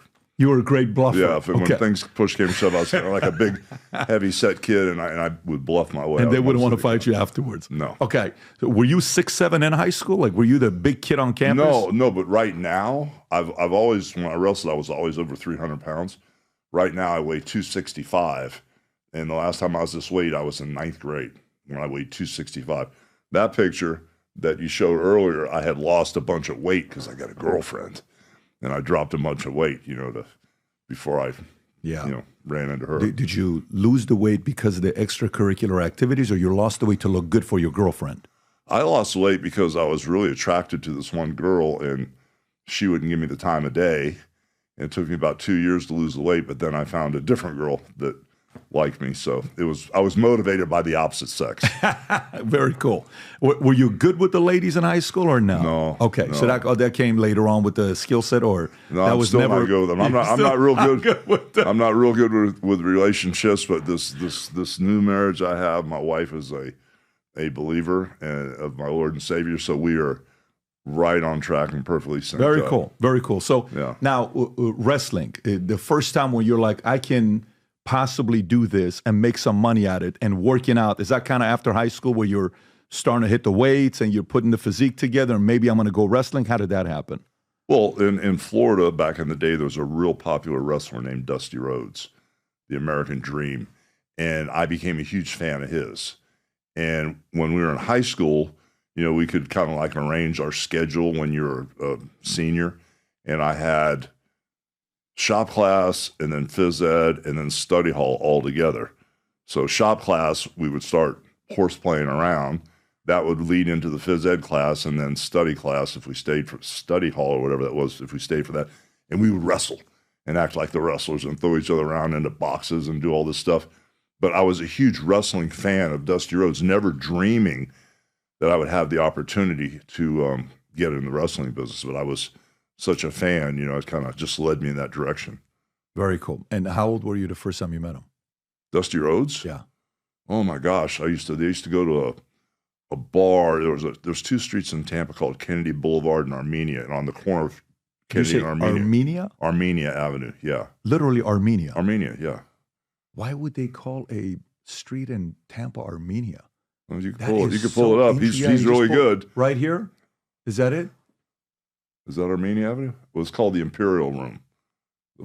Can you turn it around? You can just spin it and just kind of show it if you keep going like that. Keep going. Oh, I don't know. That doesn't even look anything like what I used to see. That was a long time ago. Maybe that was it. But yeah, I would go there and I'd sit in the corner and even when I was underage, I'd sneak in the bar and watch the bad guys on one side of the room, the good guys on the other side of the room. And Dusty Rhodes, the American Dream, baby. He was in there and he was holding court. So I was just a huge fan. Very cool. So did you get a chance to watch Vince McMahon's documentary, Mr. McMahon? Yes. Have you seen all 6 episodes like you? Yes, I have. Okay. First of all, I 2 friends of mine, Matt and Sheena Sapala, call me and they say, you have to watch this documentary.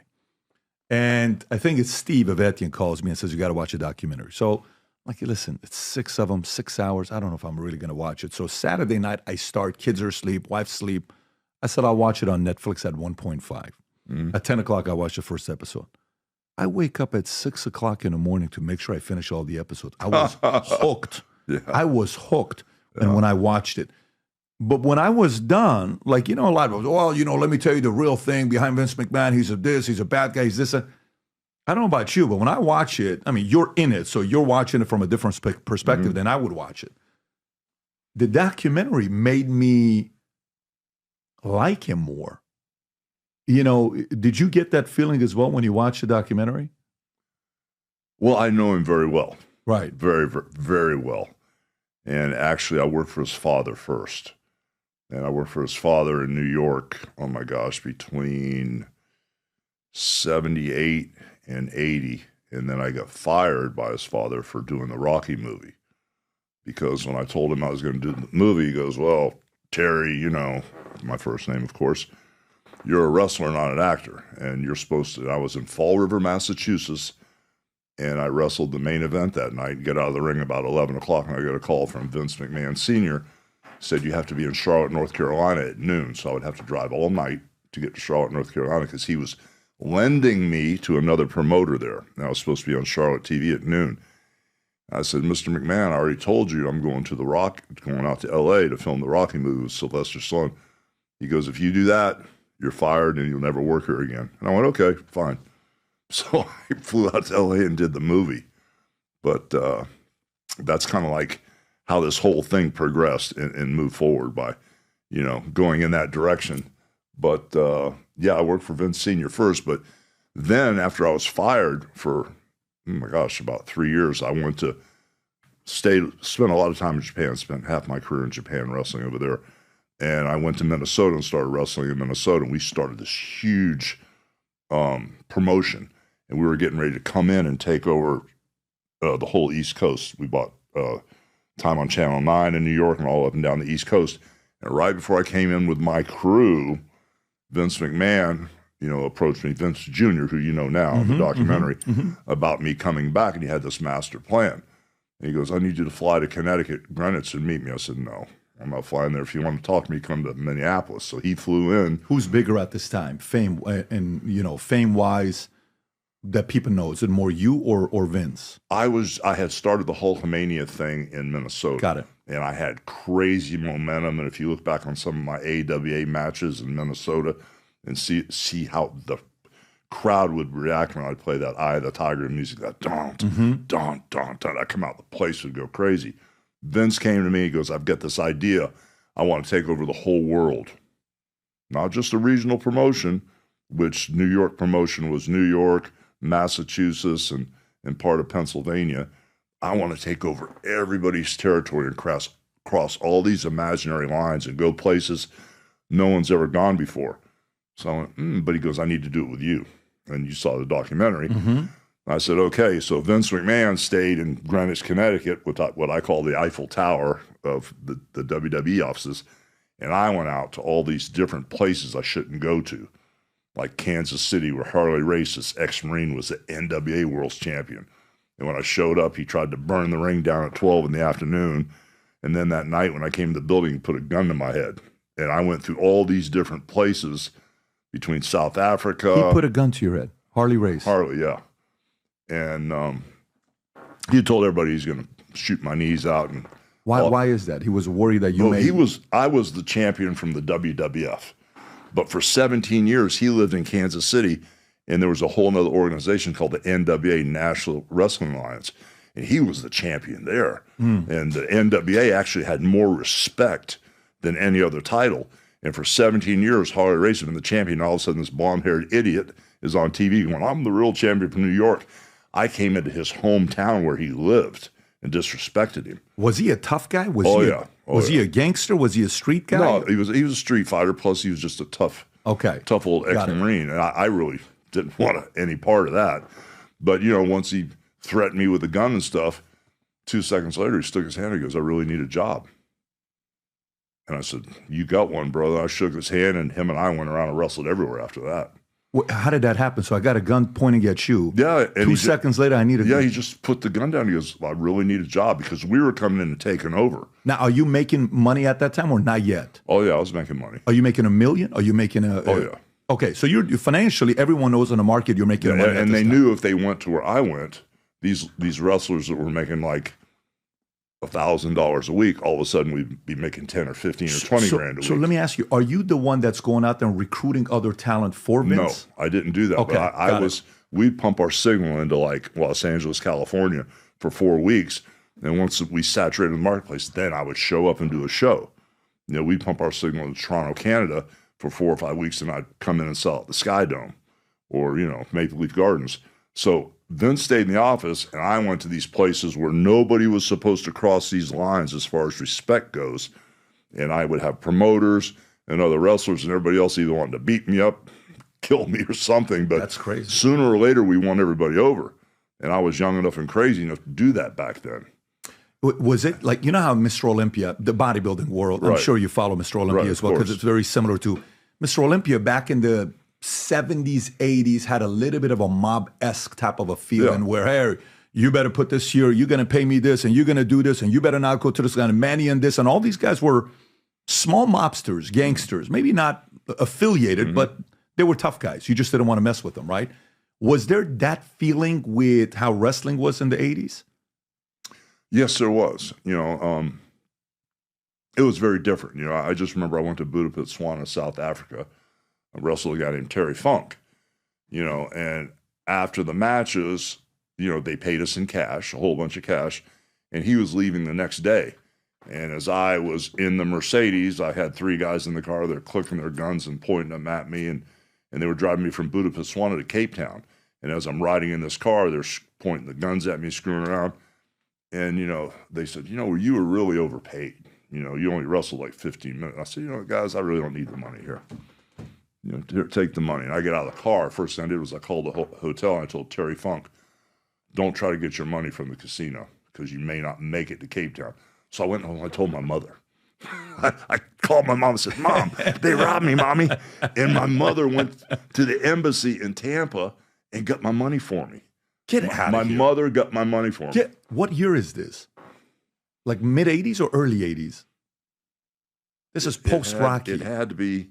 No. This was after Rocky. Right. Because when I went to Botswana, it was Sun Cities where we wrestled, but they had girls come out with me. So it was after Rocky, and it was before I went back to work for Vince Jr. Yeah, I was during the time in Minnesota. Wow. And so I actually called my mother up like a crybaby, and my mother went and got the money for me.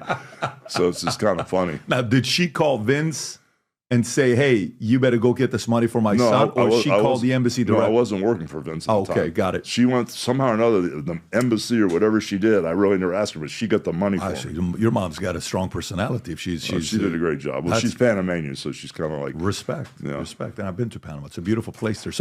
So now at this point, you're on the road, you're going. By the way, the difference between Vince McMahon Jr. and Sr., what was their different approach one-on-one with you behind closed doors?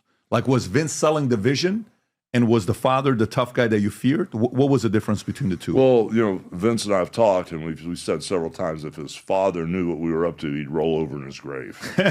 Because Vince Sr. was very respectful of those relationships. Like, his main attraction at the time was Andre the Giant. And he would send Andre the Giant to Louisiana for a week. And Andre would wrestle all the guys, and then they'd have the big blow-off with the Battle Royal with 30 guys in the ring. And then he'd send Andre to Georgia for a week and do the same thing. Then Minnesota for a week and do the same thing. Because Andre was such an attraction, you just couldn't keep him in New York all the time. So Vince was very respectful. Vince Sr. was very respectful of the relationships of all the promoters and all the small territories around the country. So when Vince Jr. took over, and he came to me, because at the time I was on a crazy roll in Minnesota. I had figured it out. I had the notoriety of the Rocky movie. I'd figured out how to work a crowd, and I really had the art form down at that time, and my timing was impeccable. I had everything lined up, not only media-wise, but in the ring, my timing was good, and I could work with anybody.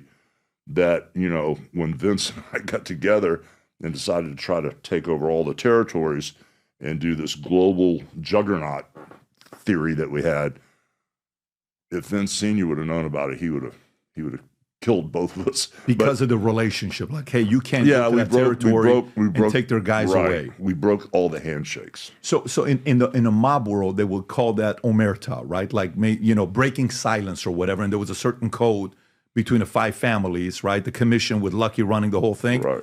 Was Vince's father the one where we don't break this code? That family's this, we don't cross the line. And you guys came in and said, forget about it, we're going after everybody. And to do what we did, if you think back, like when I started in the 70s, you know, and they broke my leg the first day, you couldn't do that to a kid now. You know, you couldn't take some kid and take him to a wrestling school and break his leg. The business has changed, you know. But back then, when we crossed all these imaginary lines and broke all these handshakes, it was a mob mentality that we have to stop these 2 clowns, Vince McMahon and Hulk Hogan, from doing this stuff. But we were making so much money and doing so well. All these top stars in Louisiana, like Hacksaw Jim Duggan and the Junkyard Dog, and all these other huge stars like Dusty Rhodes. They're all knocking on the door. Dusty Rhodes, who I got watching, came up and worked for us. You know, and you know, it was kind of weird for me because I loved Dusty so much. I was the main event in Madison Square Garden. It was hard to watch my idol be like the second or third match on the card. So that was kind of tough for me because I loved him so much. But he has so much respect for the business and for what I'd done, and it was mutual, you know, that we just got along so well. When at the peak of it, go to the peak of it. When would you say the peak of fame was for Hulk Hogan? What year would you say was like the ultimate peak? Well, it's hard to say because I had 2. We call everything a run. Like, how long's your show going to be on the air? That's a run. Is it going to be 6 months? Makes or sense. 60 years? Sure. How long are you going to be married? How long's your run? Are you going to be married for 4 years or for a lifetime? Totally get it. So in wrestling, it was, you know, how long is your run going to be? So my first run where we kind of took over the world was the night I beat the Iron Sheik in Madison Square Garden, January 23rd, 1984. The political storm, the landscape couldn't have been greater for the storyline. Wow. Because the Iron Sheik was actually the real bodyguard for the Shah of Iran. Cosgo Lazari was his real name. He was the actual bodyguard, and at that time, Iran was holding 444 American hostages at that time. So you had this real American hero, Hulk Hogan, the character, going against the Sheik of, you know, the Iron Sheik. And once I beat him, Hulkamania took off, and it was this crazy run. We brought in, well, you saw it on TV. We brought in Cyndi Lauper, MTV jumped all over it. We had Liberace, Muhammad Ali, every celebrity you could see wanted to be part of it. I'd go wrestle in LA and you have Gene Hackman, Farrah Fawcett, Lee Majors fighting for front row seats. I'd go to Detroit, you have Iacocca and Edsel Ford and everybody wanted seats. So it was crazy. But it's so hard to say which was, you know, the bigger run because right after that, Vince and I had a little blowout. After about 10 or 12 years, I went to work for Ted Turner for 10 years. That's the Bischoff, right? Eric Bischoff? Yeah. Okay. And I had the black beard, and I became Hollywood Hogan, the bad guy. And the more evil and the horrible stuff I did, the more people cheered me. So the worse I got, and the nastier I got, and the meaner I got, and the evil, as evil as I could be, the people cheered me. Because I had this built-in following of people that they thought it was cool. You know, that I was spray painting the belt and spray painting all Ted Turner's trucks and the TV trucks. It was just nuts. So that second run, like I said, the second run took off almost as good as the first one, but I would have to go back to digress and kind of contradict myself and say that first run, when we first took off with the red and yellow, it was so positive, we changed the whole landscape of wrestling. So that was bigger than NWO. You're saying the first one was bigger. I'm not saying it was bigger. It was the first time it happened, so it was more exciting. When was it where you couldn't go outside? You're like, I'm sure it happened early, because it's like Shaq walking outside. You're going to spot the guy. He can't go anywhere because he's 7'1". But you're a big guy. But when was it where you're like, something's going on? Well, the first time I really became real aware of it, people kept saying, oh my gosh, you don't realize how big Hulk Hogan is this Hulk anything. I was just working. I had my head down. All I cared about was working. And it hit me really big when John Stossel from 2020 wanted to talk to me, and he goes, you know, the headline of the New York Post says, Jackie O or Mr. T or whoever, I can't remember the names they said, but Jackie O and somebody else can walk down the streets of New York, but Hulk Hogan can't. So John Stossel came to find out if that was true. So John Stossel came, and as we were walking down the street in New York, he wanted to put me out in front of Madison Square Garden. I said, no, don't do that. We'll get killed. Take me over to Fifth Avenue, you know, where there's not a bunch of wrestling fans. As soon as I get out of the car at Fifth Avenue, we got mobbed.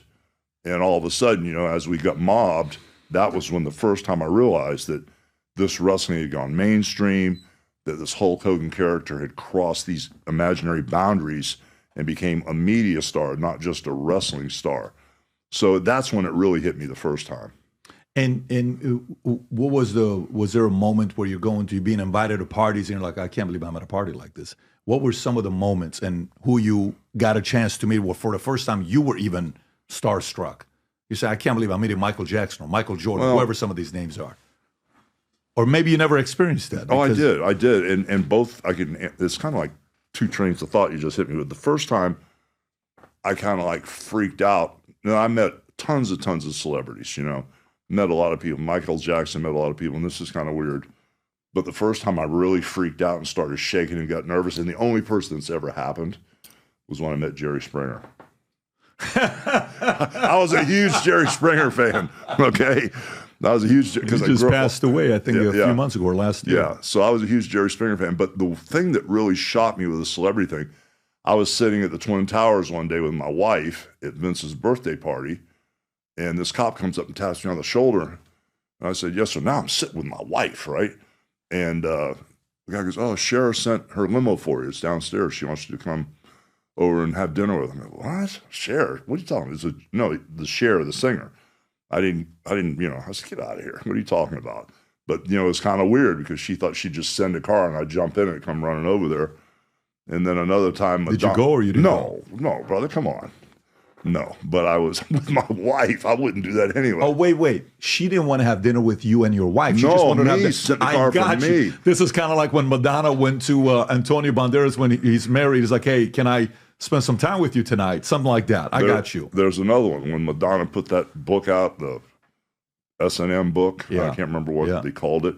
She had a party in New York City, and I was at the Garden that night. She sent a car to pick me up to come to her party. And once again, I was with my wife, and I'm not doing that stuff. But yeah, so, you know, those things catch you off guard. And that's when you kind of realize that the characters like cross these. How's your wife reacting to this at the time? What is she saying? Babe, what is this? Like at the time, she was kind of used to it, you know. Oh, she was used to it. I've been married. This is my third marriage. I understand. I'm talking about my the first marriage. wife. I'm talking first marriage. First marriage is kind of like nobody's used to it, right? She's not even used to it. But she was kind of around. Like I started wrestling in '77, so she came into the picture about 81 or 82, so she was used to seeing the craziness. Got it. So it was just another wacko situation that we were getting hit with every day. Got it. Now, at the time, who were you a fan of that you wanted to get a hold of, that you told your management team, you're like, hey, can you get a hold of XYZ? I'd like to have dinner with them. I'd like to meet this person. Did you approach anybody? No, I've never done that. You've never done that? So, okay, so it wasn't... were you saying, I'd like to meet Michael, I'd like to meet, you know, the president, I'd like to go to the White House, I'd like to get on Air Force One, nothing like that? No. Is that just not part of your personality, or was it? No, not really. I've never been like that with people. What was your first interaction with Trump? First interaction with Trump was we rented the Trump Plaza for WrestleMania 4 and 5. And it's kind of funny because I got some pictures on my phone where I'm in the middle of the ring doing the ear thing and I'm bleeding like a pig, and you can see him sitting in the front row just cheering and having a blast. But the first interaction with Trump was WrestleMania 4 and 5. And, you know, I didn't think he'd come to the show, but he was there early, came in the dress room, met all the wrestlers. Is that him? Is that the one, Rob? Oh, that's probably one of them. Yeah, that's probably one of them. So he came, his back there, was meeting you guys, talking to you, shaking hands. Yeah, came in the back, met all the wrestlers, and actually sat down and started talking to us. I was really surprised. And then they said he was sitting in the front row. And, you know, I was surprised because he went out from the first match and he stayed all the way till, you know, I wrestled and sat through that craziness. Then the next year we went back again and it was the same thing. We had such a good time at his venue and we made so much money there because he gave us such a good deal that we went back again. He was the same guy. And he's the same guy now that he was back then. He hasn't changed a bit. I mean, he's just a really quality person. It's amazing when you sit down and actually get to know the guy. What's your impression when you say same guy now versus then? Because you've actually had one-on-one versus everybody else is getting secondhand information, right? Yeah. And you've done business with him where you're doing events at his place. Behind closed doors, what do you like most about his personality and how he treats you? Well, it's not so much how he treats me. He treats, and I've stole this from him. When I say I treat everybody the same, I learned that from him. I mean, I actually watched him because all of a sudden when I started wrestling this character, Hulk Hogan became popular. All of a sudden I was having all these dying kids and Make-A-Wish kids come to me. I was like, oh my gosh, what's going on? Then it got to the point where I got used to it. And now at 71 years old, when the Make-A-Wish people call me, I thank God it's still happening. But at first I didn't know how to handle it, didn't know how to talk to these kids or this is their last wish. I would see Trump talk to these kids. And not only would he spend a second or two with them, the handlers would come in and go, okay, well, Donald's busy. No, he's going to go to this. And he'd go, no, I'm not busy. Not busy for John. I'm staying here with little Johnny. I'd sit there and watch him. And not only would he talk to these kids, he'd touch them and rub their backs. And one of my favorite things is to grab these special kids and go, hey, I'm really tired, you know, and I'm a lot older than you, and I just want to steal the energy from you. And when you go home, you're going to be really tired and pass out, but I'm going to steal your energy so I can get through this day. I learned that from him, and I saw him do that with these kids. So I've learned a lot watching him, and just he's personable, you know, and we even used him in the ring. We asked him to do this whole wrestling story where the billionaires were against each other, and you could probably pull that up, the billionaire match where whoever lost the match would have their head shaved. Of course, Vince McMahon's wrestler that he was managing lost, so Trump shaved Vince's head, and then we wanted a little something extra out of Trump. And we said, would you mind if Stone Cold Steve Austin kicks you in the belly and stuns you and leaves you laying there? He goes, oh, no problem.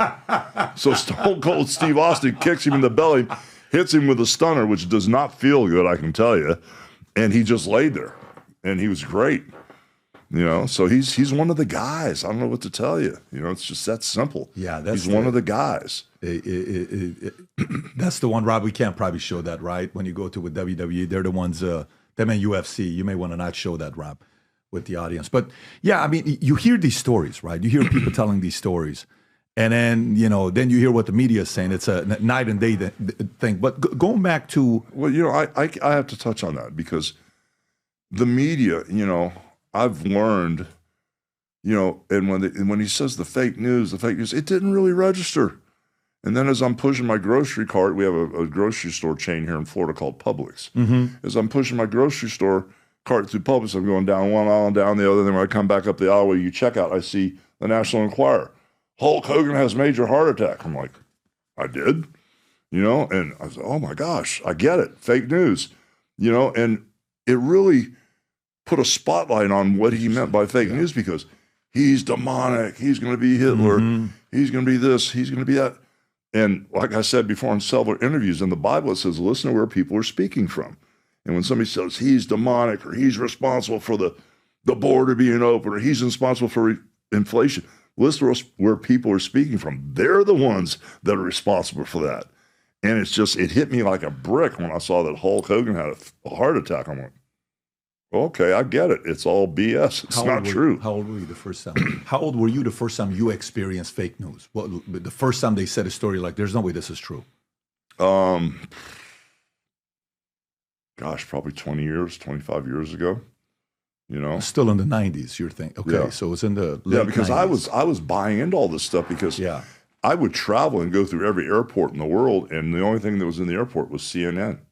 You know, that was the only news source I got. And so now I realize the majority of America would get you know, the mainstream news, and they don't really get the real truth of what really is going on. You worked with Ted Turner, right? Did you Yes. spend a lot of time with him? Yes, I did. What was, by the way, the difference between him and Trump? What's the difference between the two personalities? And maybe even Vince McMahon in that conversation. Because Ted is he's a pioneer of what he did with CNN 24/7. You know what? It's hard because with Ted and I, it was just real business. All I can say is anything Ted Turner would say, he would do it. As the personalities, I didn't get to know Ted like I did. So you didn't break bread with him? It was just purely No. business. Because my main relationship, like you said, was with Eric Bischoff. Makes sense. Because Eric Bischoff was running, and Harvey Schiller were running interference between Ted, and doing whatever he was doing. But all I know is everything that he said he would do, he did. So you're complimentary of Ted. You have good memories of Ted. When you think about I've got nothing bad to say about Ted Turner. I don't know where he stands, as far as his political views or personal views. I have no idea. By the way, I don't know if you've ever read his book. At the end of his book, I think the book is called Ted. The last chapter is how disappointed he is in what happened to CNN. He said, I created CNN to make the news the star. He said, now the news is no longer the star. The anchors are the star. That's not why I created CNN. The ending of the book is a phenomenal book to read. The guy was ahead of his time for what he created. But maybe let's do the comparison with Eric Bischoff. Because when you're saying he's in Connecticut, I think you were saying Connecticut, right? Yeah. Vince McMahon, and you're on the road. You're going to all Kansas City, all these places you're going. So he wasn't front camera, like doing what he was doing. And then you see where Bischoff comes up and he becomes he becomes the executive producer, and they're going out there. Now they're taking people away from, Vince. Right. Now they're coming after all the talent. They come to pick you up.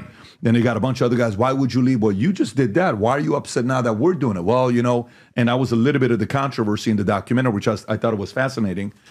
What was Eric's style of moving you guys and challenging you guys and selling you the vision or creativity? Where did he have the edge over Vince at the beginning? Not at the end. We know what happened at the beginning.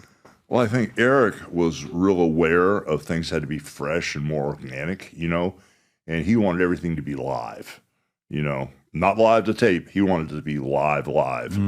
And, when I came in, it was like a small Southern Belt type wrestling company, and all of a sudden, as soon as I came in and we started ramping up, all these other wrestlers like Macho Man, I even brought, like Mean Gene with me, the announcer, and Bobby Heenan and several people, kind of like, and it's horrible to say. I mean, it sounds so egotistical, but the character, not me, but the character where the Hulk Hogan character went, the wrestlers kind of knew that there would be more revenue generated because, like when I was in New York working for Vince, sometimes we were running 3 towns a night. We'd say the Hulk Hogan town against Macho Man may be the A town, the B town might be the Warrior, and the third town would be the tag team champions would be on top.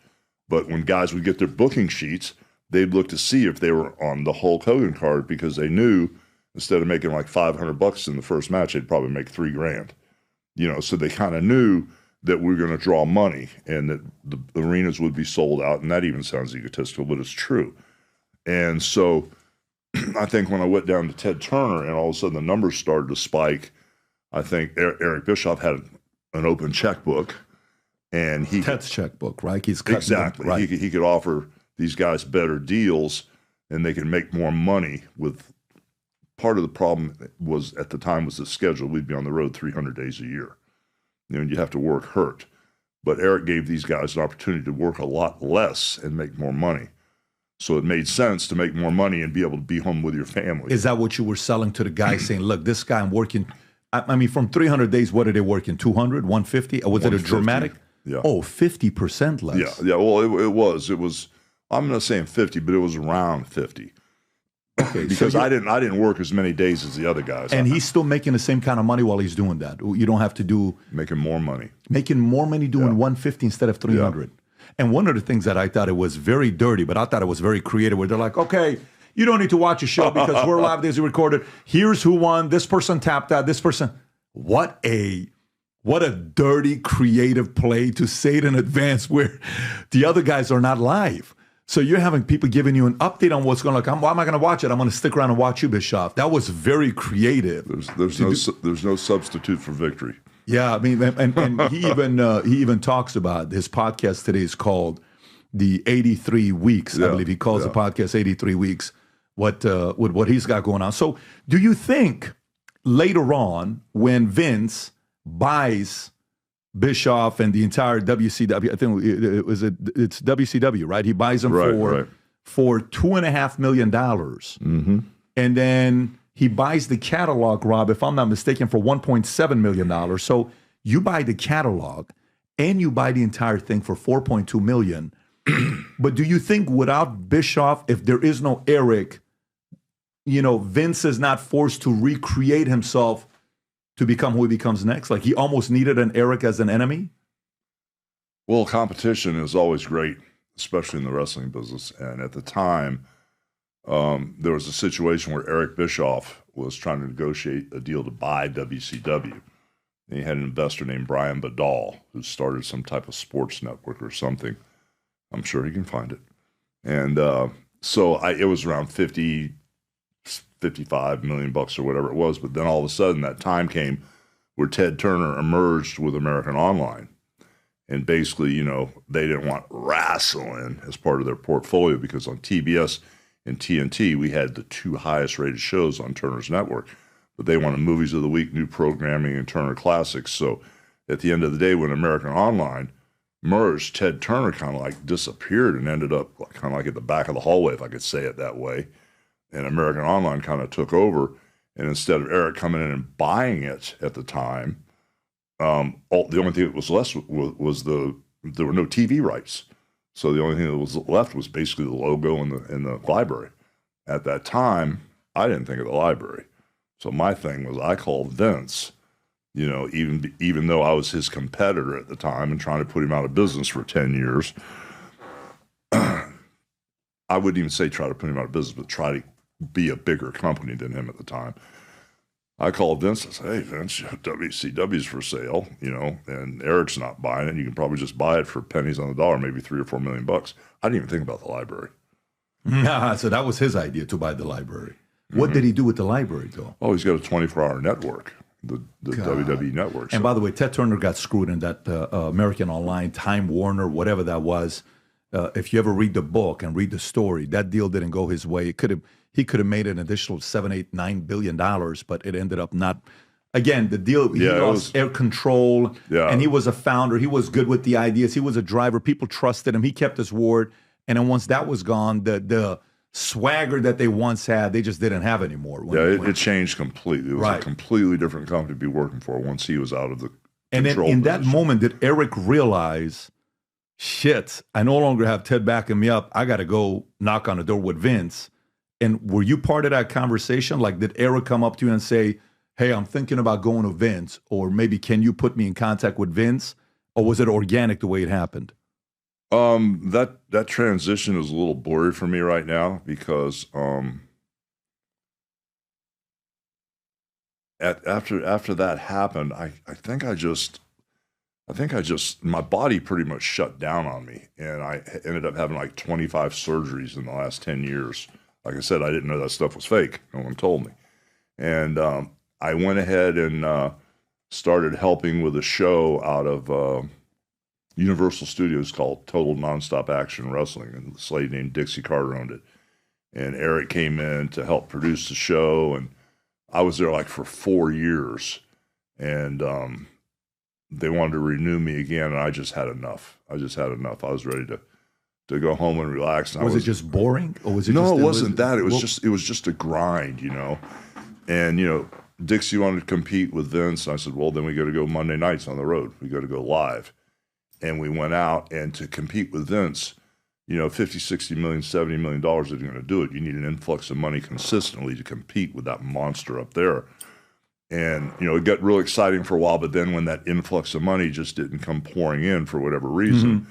It didn't make sense to move on. So after like 4 years, when it was time for me to renegotiate, there was a couple year deal offered, and I just was done, And so it was like 2 days later, I was sitting in the Park and Meridian in New York in the hotel there, and I was getting ready to do something. I can't remember if it was a business deal or an appearance or something. I get a phone call, and it was Triple H, the son-in-law. He goes, "Hey, Terry, we heard you didn't resign, and Vince wants to talk to you." I said, "Yeah, man, put him on the phone or whatever, or call me." I can't remember exactly how it happened, but he goes, "I'd like to come back and you to come back up here, and wrestle The Rock, I said, "Yeah, that might work." And so we cut a deal, and I went back. And were you happy to be back? Did you feel like you're back home or no? Was it? It's kind of like, you're a player, you're playing for one team, and you have a run. You win a couple of World Series or Super Bowls or championships, whatever you want to call it. Then you get traded, and you kind of go, and you're at a team. You're like, yeah, whatever. I'll come and show up and play the 82 games, the 162 baseball, whatever it is. But man, I'm a real Yankee.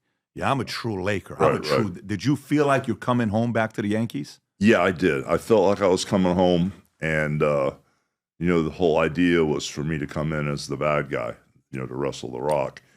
And of course, I wanted Kevin and Scott, my partners, to come with me from the NWO. And when we were going in there, we talked and said, "Hey guys, these guys in the dressing room, we've been going against them for 10 years. So we might not get a warm welcome when we walk in there. So you better be ready." But we had Big Kev to hide behind, So we came in, and the guys were pretty cool in the dressing room. They knew it was business, but it just felt a little strange, And then once I went out in the ring, and got in the middle of the ring with The Rock in Chicago, and I listened to people, I said, "Oh, yeah, they're with me. They still love me." Yeah, and I was the bad guy. You're right. So I did everything I could to be an evil guy. I hit The Rock in the head with a hammer. I put him in an ambulance. I put chains around the ambulance. I ran over the ambulance with a semi twice. Did everything I could to get him hating on me. Yeah. And so WrestleMania 18, I go out to wrestle The Rock, and they just cheer me out of the place, because they're just loyal to a fault, the wrestling fans. Yeah, that's got to be. And by the way, was it something where is there also a love affair with different fans, or to you it's just my fans. No matter where I go, it's a different kind of a love you get from your kid and a different kind of a love you get from your wife, somebody you love, mom, sibling, friend, versus the fan love is different. Would you say there's a different affinity with the fans? When they do something, they're like, "Man, you guys still care about me. You guys still pay attention. I'm still selling out. I still matter." Is there that kind of a feeling? Yeah, it's real. It's transparent with the fans because, not only do they watch Hulk Hogan, the character, and they've seen the sacrifices. I mean, I got this wrestling business in my blood. I had a chance to do the movie thing and stuff like that. And after about 22 movies or whatever, I tapped out and I came back to wrestling. And, I had a chance to get launched with Bob Evans at Paramount and do the John Wayne thing. I'm going back to wrestling. But it's just so weird because when you think about the fans, it's more than just fans and a character. They know me as a person now, and they've seen me make mistakes career-wise. They see me make mistakes personally. They see me crash and burn career-wise. They see me crash and burn personally. I've got so many scars on me from being a real person. I'm more like them now, and they can relate to me. Oh, my gosh, Hulk Hogan, Terry does make mistakes in business and in his personal life. And you know what? It makes you just more tangible to them. Like you feel like you're more with the people when they see what you've gone through, and you still stand up. You still keep moving forward, Right. The president and I were talking last week, and I said there's 3 phases every father and son goes through. You idolize them, you demonize them, you humanize them, right? And sometimes that happens with your voters, for you, with your fans. Everybody idolizes the Hulk. Then they demonize him. You know what? I can't stand him because... And it's like, oh, man, I love this guy. Humanize him. He's human like me, right? It's like that one famous song that I think Geico uses. What's the song? I'm only human, right? Who doesn't born to make mistakes? You know what song that is, right? So go back to it with wrestling. You're saying you came back to your love wrestling. Was it you came back to your love wrestling, or you came back to your partner and the guy you like working with the most, Vince? Which of the two would you say was more of? Well, it was both. Now, I really love working with Erik. He was wide open for suggestions, and he kind of let me run amok, which was cool. Vince would kind of like keep a little harness on me, when I come up with some crazy ideas. Erik was more open. And in saying that, as much as I loved working with Erik, it was really fun to actually come back home and get in that big machine and that banner of protection that Vince and the whole WWE has for you. And they make sure things are done right. Yeah. And, when you go to do an appearance or when you go to the ring or when you're involved with them, I mean, they don't miss a beat, and there's no holes in their boat. That's why I like going back there. Was there a, there's a difference when you're working with a guy who is green, phase one Vince, right? 81, 82, whatever the year was when you guys spoke, when he's like, hey, let's go do this together. My dad can't know, but let's you and I go do this, right? So that's a green Vince. Hey, I'm going to do better than my dad and XYZ. Then you leave, then you see a losing Vince, 83 weeks, Eric Bischoff, all the stuff that you guys are doing. What did you notice change with him where he recreated himself from the 82 guy to the 90 guy to the guy when he came back with him and The Rock when the Triple H called you? Well, when I left Minnesota and I went back to wrestle the Iron Sheik, Vince didn't play music on the way to the ring. I did, with all my guys. Vince didn't sell any merchandise at the time. I was doing that in Minnesota. I was actually making more money selling merchandise than the wrestling part. So when I came in and they saw how the music worked, oh my gosh, then all the wrestlers wanted entrance music, And then when they saw how the merchandise was selling, oh my gosh, Vince went, oh my gosh, merchandise? Let me try, get in this thing. And he became just a monster at it. Whatever he did, he really capitalized on it. He really turned it into something huge and great. So I saw him develop over the 80s and turn this into this international juggernaut. But then when I came back, with the internet and all the different vehicles they had to sell the merchandise, it just wasn't arena sales or mail order anymore. They had everything in place with the social media and this and that. And it was like coming back to, oh my gosh, they're just set you up for greatness. They can take a guy that's lukewarm milk that might look like a bag boy in a grocery store and make him a superstar with a machine. Oh my gosh, what a machine this is now. They've got this thing down to a science. That was the difference when I went back. I said, my gosh, when I say there's no holes in their boat, there are no holes in the boat. But did you feel an energy about him where something was different about him? You're like, he no longer second guesses himself. Something's different in his eyes, the way he talks to you. Like, did you sense something else? Like, he has better generals. What was it about him? Did you feel anything about him? The only thing I saw with him was he was so hands-on. He worked even harder than before. It kind of caught me off guard because, when I was there before, I didn't have to deal with writers. Everything I said, such as the speech at the Republican convention, that's all me. I wouldn't read the teleprompter. That's not how I do things, It's always been instinct and feel as an art form. You got to listen with your ears and your heart. And so you know how to work a room, And so when I went back, all of a sudden they got 25 writers, and they're assigning me a writer to write my promo for me. I mean, this kid that's 26 years old, that used to work for NBC, is going to tell Hulk Hogan how to be Hulk Hogan. I was like, really? So I would be going out to open the show, and I'd be standing at the gorilla position, which is right before you walk out of the curtain to go in a live crowd, and a writer would come up and hand me a stack of papers. They were hot. They just printed them. I went to Vince. I said, really? Are you kidding me? He goes, no, don't worry about it, Terry. I just throw the papers up and walk out and do my thing. But what I saw with Vince was he was working harder than before. Even with the 25 writers, Respect. He would grab the show and then we're going live at 8 o'clock. He'd grab the show at 6 o'clock and rewrite the whole show himself, and then there'd be a post-production meeting. If you're the main event, you're in the building at like 11 or 11:30. He'd have a post-production meeting. You'd stay in the room till 2 a.m.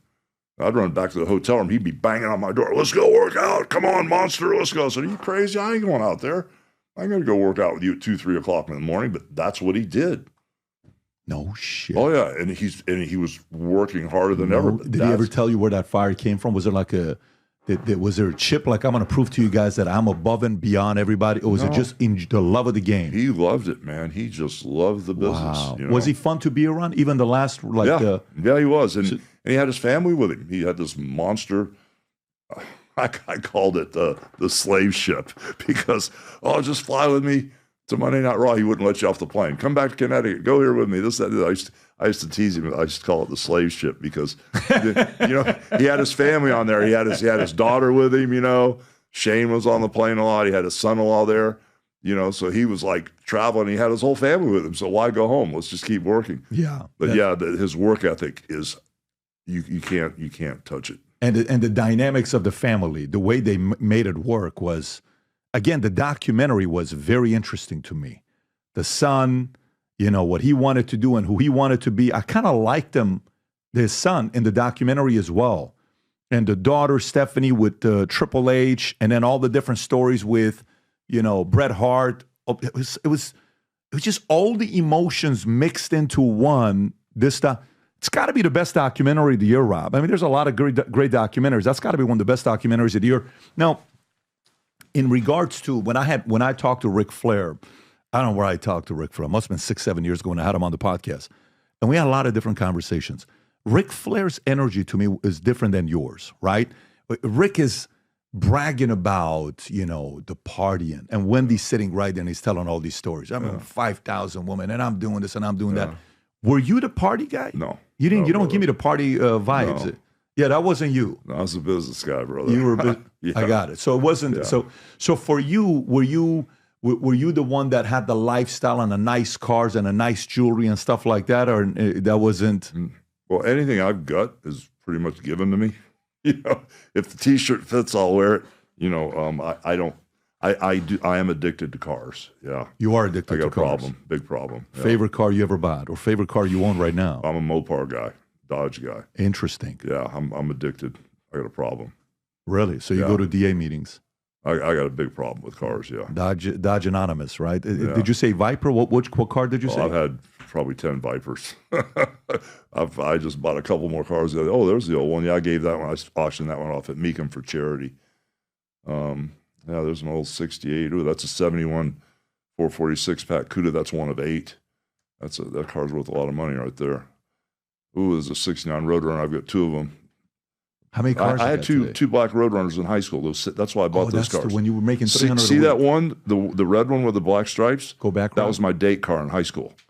Is that the actual car? No, but it's I had to buy it because it's the exact same car. Got it. Had white bucket seats. This car's gorgeous inside, and that was my date car when I finally got a girlfriend.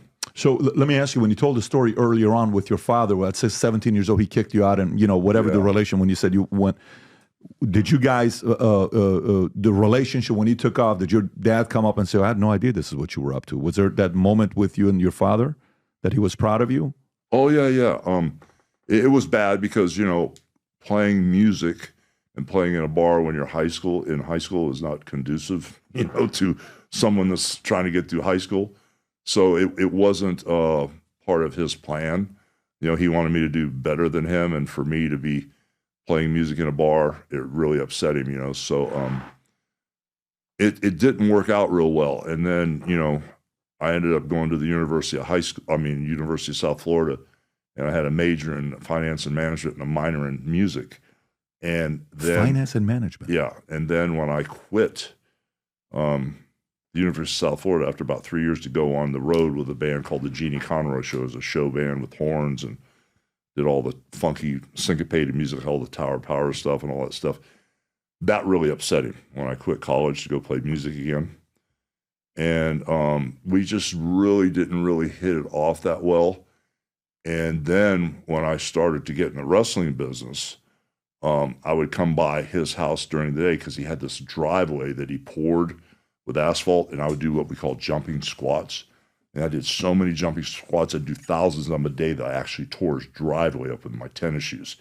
This black asphalt driveway, I just destroyed the driveway. I'd do so many jumping squats all day when he was at work. And so he wasn't real happy about me getting in the wrestling business, He was not happy at all.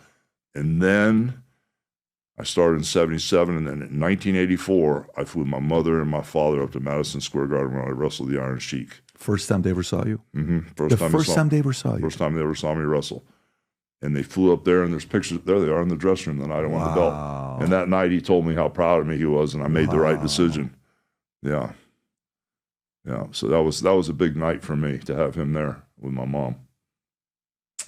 What did it feel like when he said it to you? Because the vibes it is that that was tough, right? So what feeling did it give you when you heard it? It was great for him to tell me, that he was really proud of me. That night was a great night, but probably the best day of my life was when my father was on his deathbed, and we hadn't really had much of a relationship then. But when he told me he was proud of me, it made me feel like $1 million, But then the greatest day of my life was when he was on his deathbed, and he accepted Jesus Christ as his Lord and Savior, and probably 3 minutes before he died, because he was, oh, don't worry, Terry, it's old Mother Nature, which he's kind of right, but when he finally said those words to me, he goes, I just want to let you know how much I love you. I went, whoa, because I hadn't heard that ever since I was in high school.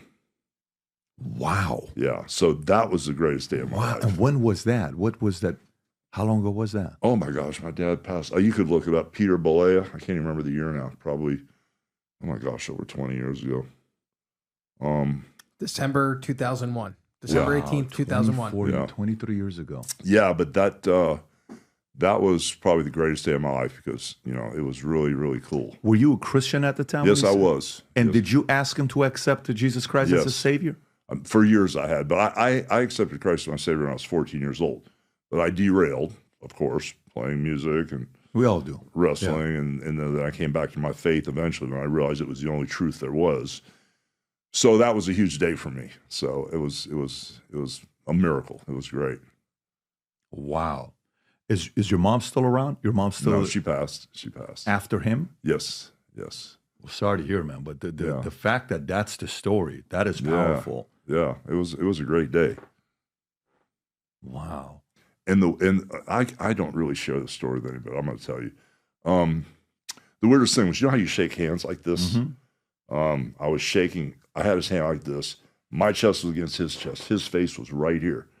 And when he said, hey, I love you, Terry, I said, I love you too, Dad. And he went, about 2 minutes later, he went, and when he took that breath, his face looked just like yours. Tan, nice looking face. As soon as he took that breath and he breathed out, his face turned instantly gray when I looked at him. And all of a sudden, I'm leaning in, looking at his face and my chest on his chest. And I went, I jumped back. I felt something come out of his body. And when it hit me, I don't know if it went in me or through me, but there's something more than just this meat suit, brother. You could call it energy, you could call it spirit, you could call it your soul or whatever it is. I felt it push me back. My chest was against his chest, and when he took that last breath, it was about a second later. It was like I put my finger in an electrical socket. It knocked me backwards. And so at that moment, I realized that there's much more to this than just that meat suit you're walking around in. And it was a huge wake-up call for me. Was it a thing that it went from faith to being real? Like there's something there. Oh yeah. Conviction went to. It changed me, bam, on the spot, instantly. How did that influence you on the way you lived your life after December 18th of 2001? When that happened to you? It changed a lot of things. I started getting better and better and better. And it was a gradual change for me to get correct. I would deal with all these humanistic problems, and I would fight it, and I'd push, and I'd struggle and scratch and claw, and then I would surrender and go back to center.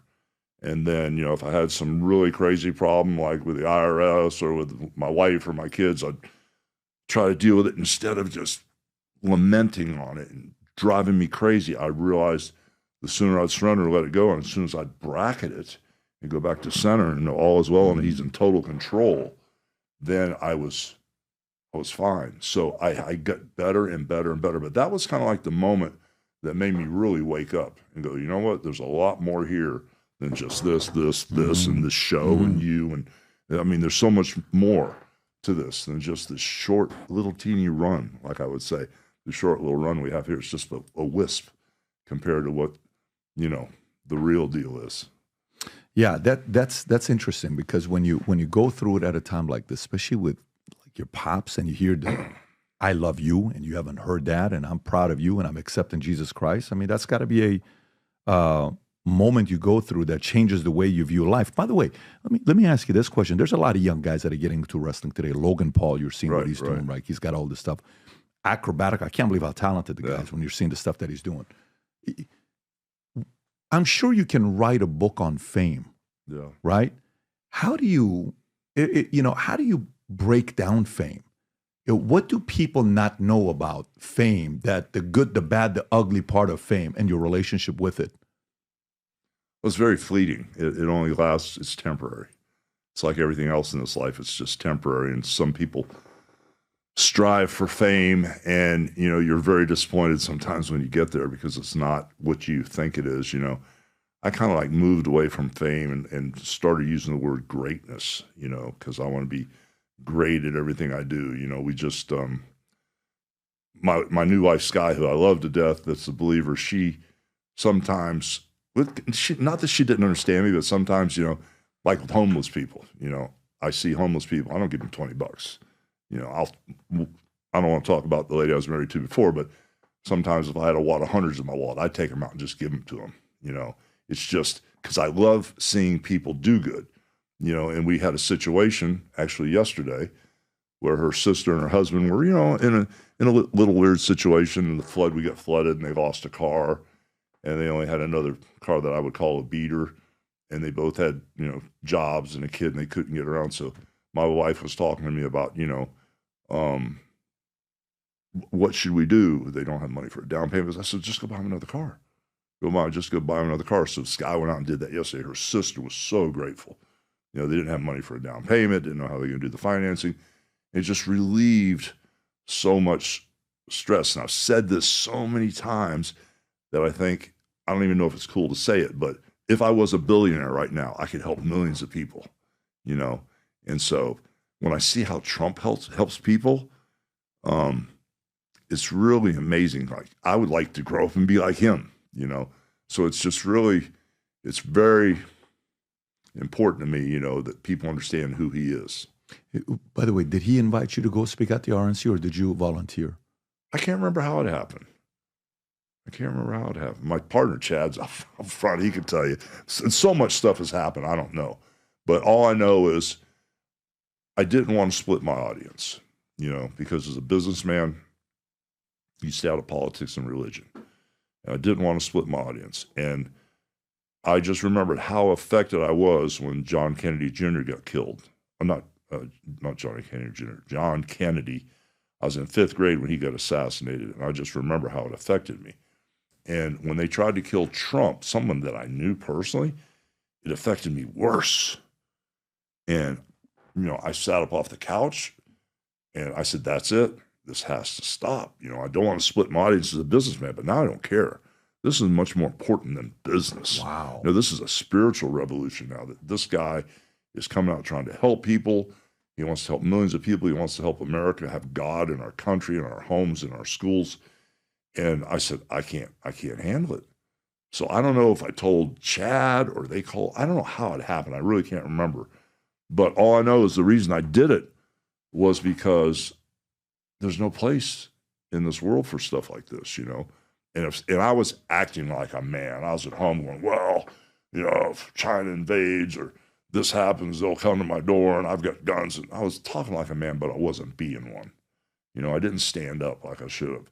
And so that Republican convention was my first time to actually stand up and be a man, and not just talk like one, but actually be one. And so I felt so strong about it. That's why I did it, because there's no place. And then they tried to shoot him again a couple weeks later.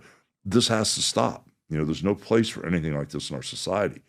So, it was like the reason I did it, and I didn't care, what people thought at this point. I just knew it was wrong. And this is about what's right and what's wrong, and I can tell the difference. I know that much. It's got a lot to do with common sense, and that is wrong. In the 80s, when you were saying, like in 84, you go on Iron Sheik, and it was a former bodyguard to the Shah, and they're releasing the prisoners, the 52 prisoners that they kept for 444 days, and the day, minutes after Reagan gets elected, they release him, and Reagan gives credit to Carter. What comparisons do you, or maybe you didn't follow politics at that time, maybe you did. What comparisons do you see to today's times versus the 80s with Reagan? Or is it night and day? It's very different. Well, I was too young to really know what was going on back then. But I remember the country I grew up in, okay? And I grew up, in a very poor area, which I did not even understand at the time, I got one bicycle, and when I was a kid, it got stolen. I never got another one. So, I didn't realize. I thought that was my fault, and I understood that. I didn't realize that, they couldn't afford to buy another one at the time, So I know that the country I grew up in, playing Little League baseball and, doing high school sports and messing around, playing football and stuff like that, and how safe things were, where we didn't lock our doors, and I only had to be home when the street lights were on, and sometimes I'd come home a little later than that and get away with it. You can't do that nowadays, I've got a beautiful stepdaughter, and when we're sitting in a restaurant and she asks if she could walk 20 feet to go to the bathroom, I say no, not unless your mother goes with you. And not stand outside the door. Go in the bathroom first and check the stalls, because I don't know what type of person is going to be in there. It wasn't like that when I grew up, so I think Trump is going to do his best. And I said it on other interviews before, not the way things used to be. Oh, Trump wants things the way they used to be. No, he doesn't. He wants things the way they should be, the way America should be right now, and so that's what I'm praying for, that we can get this country back on track where we can all be safe and financially lead a good life, where we don't have to grovel and choose between medicine or not feeding ourselves so that we can feed our kids.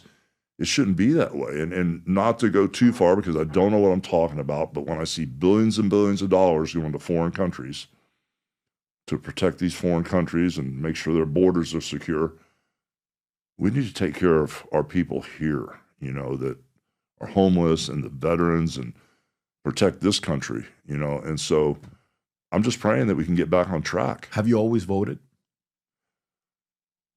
No. No. First time I ever voted was for Trump. Seriously? Mm-hmm. Wait, Hawk, you've never voted? Mm-mm. First time I ever voted was for Trump. So it's not like you're a political guy, you used to be a Democrat, you voted for whoever, and you were a Republican, you voted for Reagan. You've never voted? No. Why didn't you vote all those years?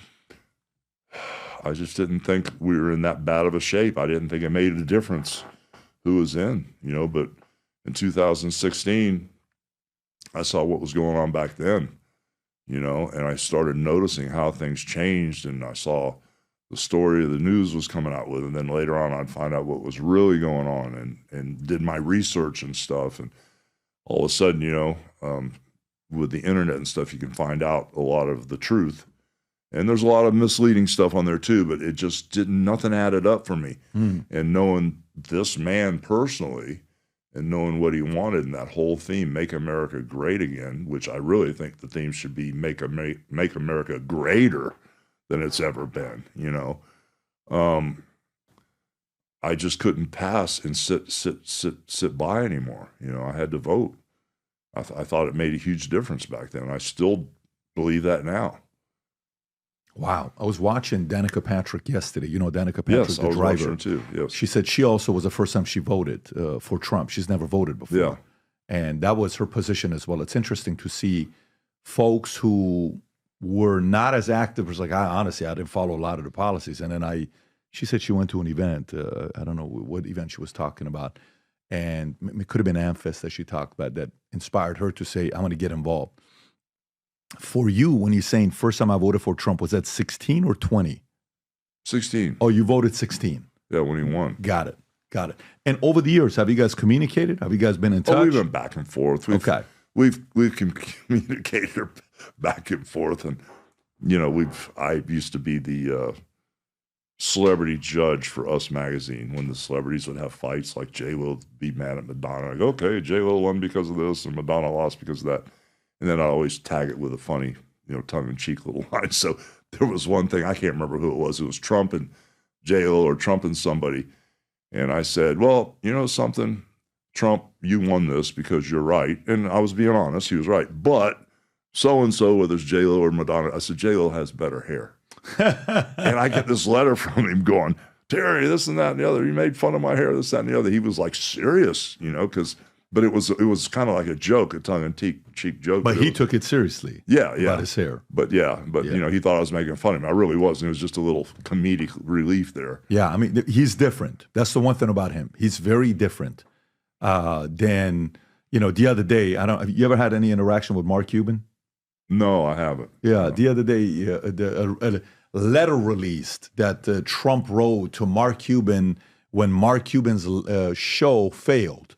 I don't know if you've seen this letter or not. Have you seen what he says? This is Trump's letter. He writes him on October 18th, on my birthday, 2004. Dear Mr. Cuban, I am truly sorry to hear that your show has been canceled for lack of ratings. When I initially called you to congratulate you on the benefactor, little did you or I realize how disastrous and embarrassing it would turn out to be for you. If you ever decide to do another show, please call me and I'll be happy to lend a helping hand. Best wishes, Donald. And you got to realize, who writes letters like this? That's crazy. Oh my gosh, that's crazy. Well, at least you know how he feels. At least you know how he feels.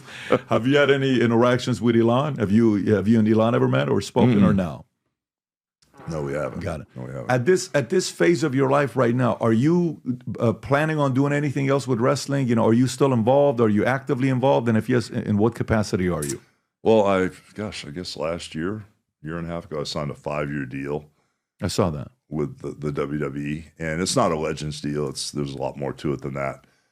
But we've got a ton of projects, documentary stuff and movie stuff. And is a movie for you? Weren't you supposed...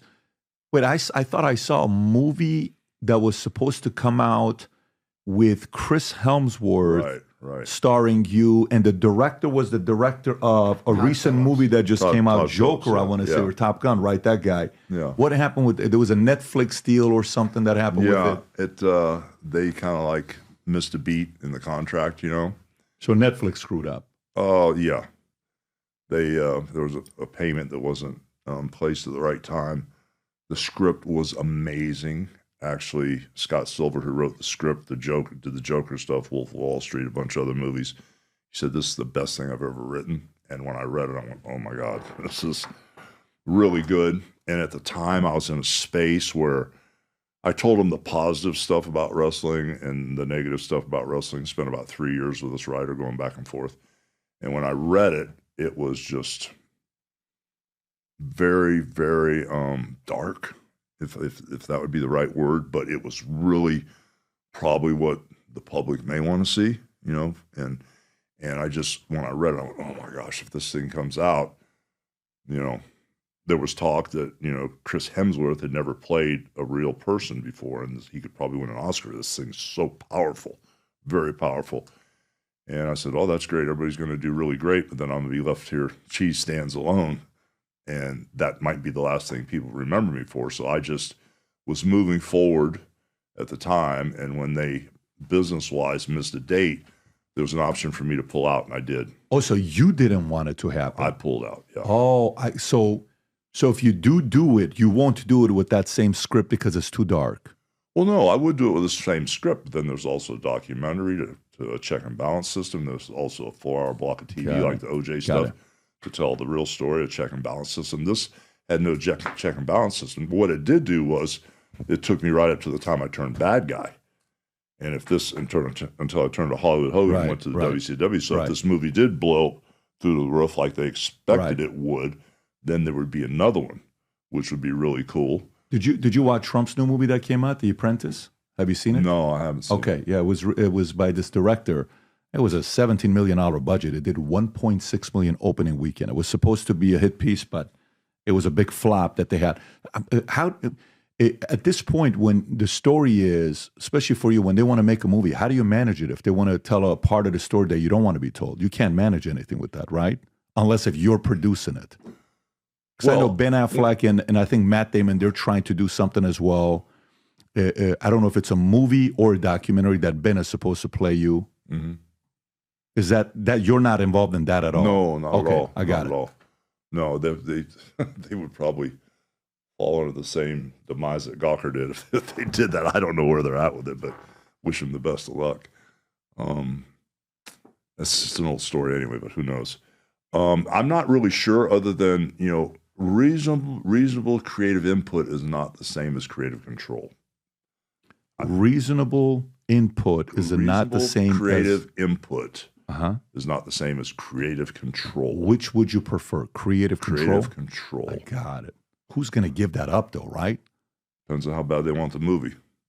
And I would be very fair, but there has to be a balance. It can't be just lopsided. Evil, right. evil wrestling. And by the way, do you have control? Like, if somebody wanted to write it and produce it without your permission, can they do that or no?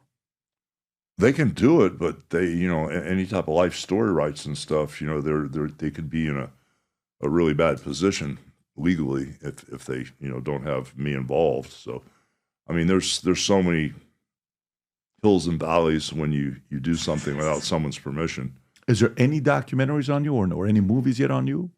I think A&E did a documentary on me. He'll know. There's been so much stuff. I've done so much stuff on TV, and done so many of these things. I really get confused. Is he pulling it up? The Trials of Free Press? What is that? I don't think this is about Hulk per se. I think this is more about the Gawker lawsuit. Oh, yeah. No, what I'm asking about, I'm asking about like an actual, like, like the Vince McMahon documentary or The Last Dance with Michael Jordan or The Captain with Derek Jeter. Has something like that been done on you or not yet? No, I have to start actually this month, November, sitting down with writers for a documentary that they're doing like they did with Vince. I think that would blow up. Well, we're gonna find out. Oh, well, listen, I mean, I don't know if you're seeing how this thing is performing.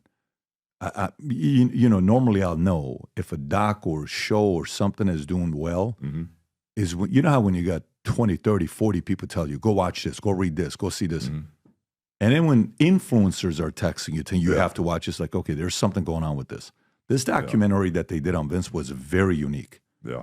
I thought it was phenomenal. It gave you the perspective of realizing nobody walks on water, the POV and the vision of a, visionary, how they look at the world in a different way, getting all of you guys in there to tell your own stories. Like, I had a great experience. I had this, I had that. Even the scene with Bret Hart saying, when the cops called me that I trusted him, and they said, Bret, I know you don't want to hear this, and you want to think that he was involved. He was not involved. This was not intentional.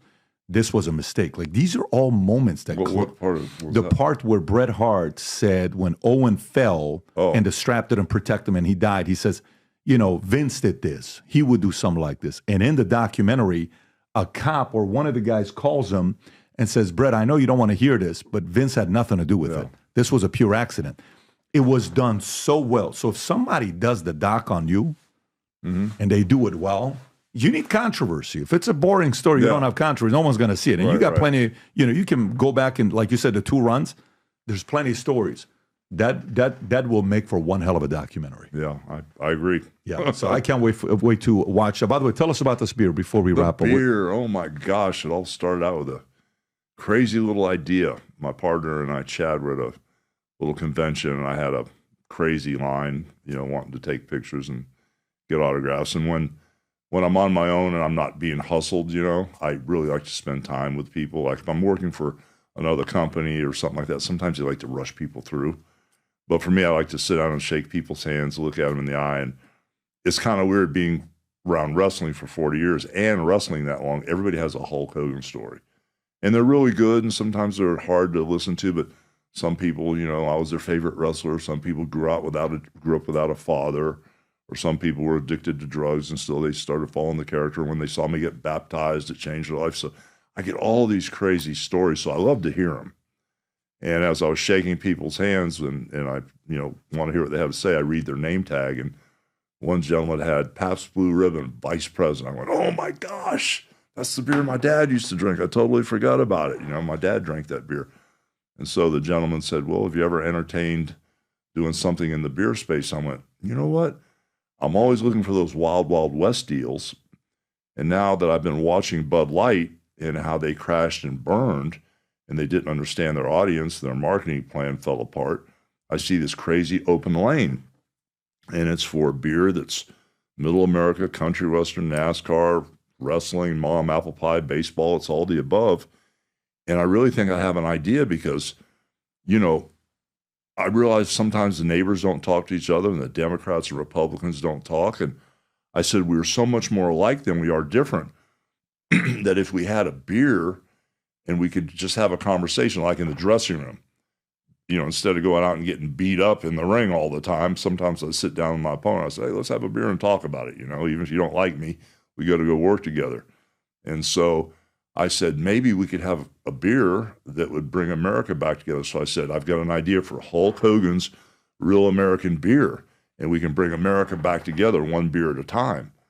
And when I said that to the gentleman, his eyes lit up. Oh my gosh. And my partner Chad and I got approached by several different people in the industry, and we finally decided to do it on our own.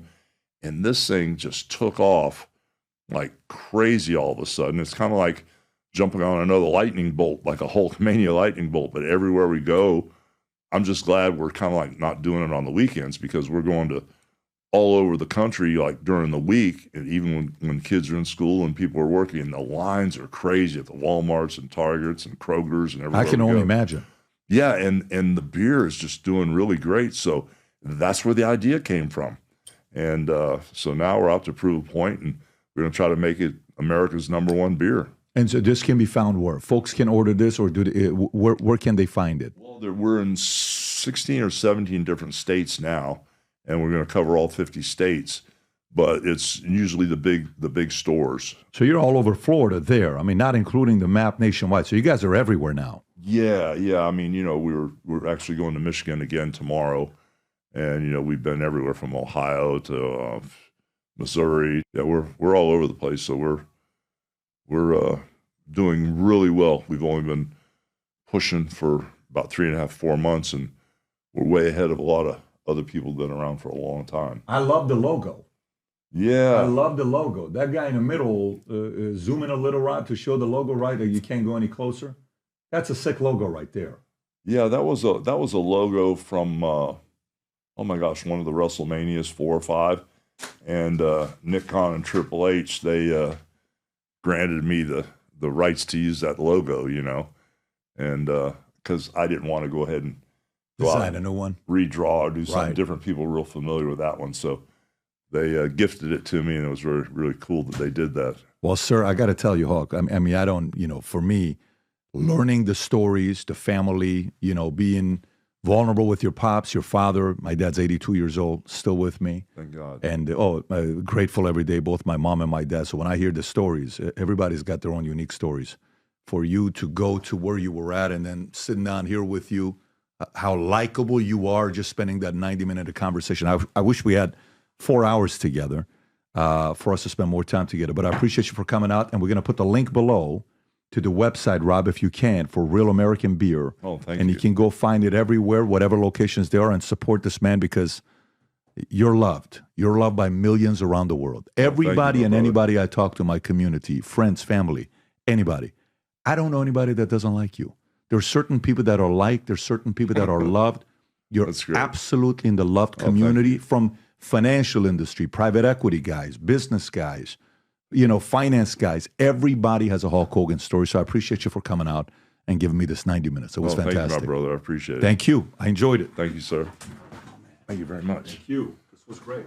You're going to think I'm crazy when I tell you this, but the last 13 and a half years, I've been working on my first fiction book to write, ever. Fiction book to write. And while I finished this book a year ago, I got the strangest phone call about one of the characters in the book, where the guy wanted to meet with me, and he read the book. And afterwards was like, wait a minute, am I the villain in the book? This is a story about a character named Asher, who is half Armenian, half Assyrian, whose father was involved in the Iranian Revolution, linked to Savak, working with the Shah, that they escape, and he gets recruited to a secret society. When you go to the secret society, it's been around for a couple thousand years. They've developed some of the craziest leaders of all time, and they test you. There's unique tests that they have at the society where they test to see your emotional mental toughness. One of the tests that they have is very rigorous. It's purely mental. Of course, there's a physical one, but one is mental and emotional. If you're Armenian, if you're Syrian, if you're Persian, this is a book you're going to be reading and saying, holy moly, this is the kind of stuff you talk about in here? Yes. If you're somebody that's fascinated by history,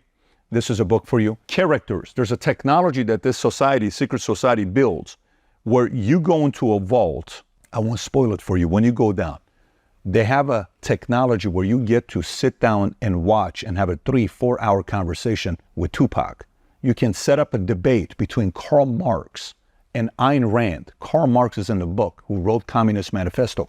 Ayn Rand, who wrote Atlas Shrugged, is in the book. Marilyn Monroe explains the concept of seduction and sex in the book. When you read the book, it's about development of the next leaders in the world and how they do it and how they've been doing it for many years. And it's also about how to prevent the end of civilization and how this organization goes about doing it. So I've never written a parenting book before, but if I ever wrote a parenting book, this is the closest thing to it because it's all mindset, a lot of crazy stories. Again, 13 and a half years. Trust me, I told myself I will not publish this book until I sell my insurance company and I'm fully disconnected from it, where it's no longer my responsibility 100%. When you read this, if you're a creative person, if you like fiction books, if you enjoyed Atlas Shrugged, or if you enjoy Divergent, if you like books like that, I think you're gonna enjoy reading this book. It's the creative side.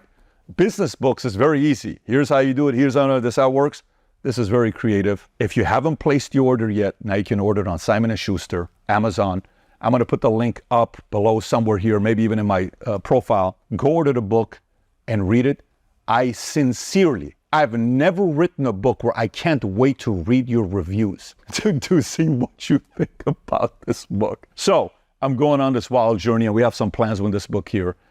If you support the things that I work on, I would appreciate you going and reading the book, order the book on Amazon, and then post a review.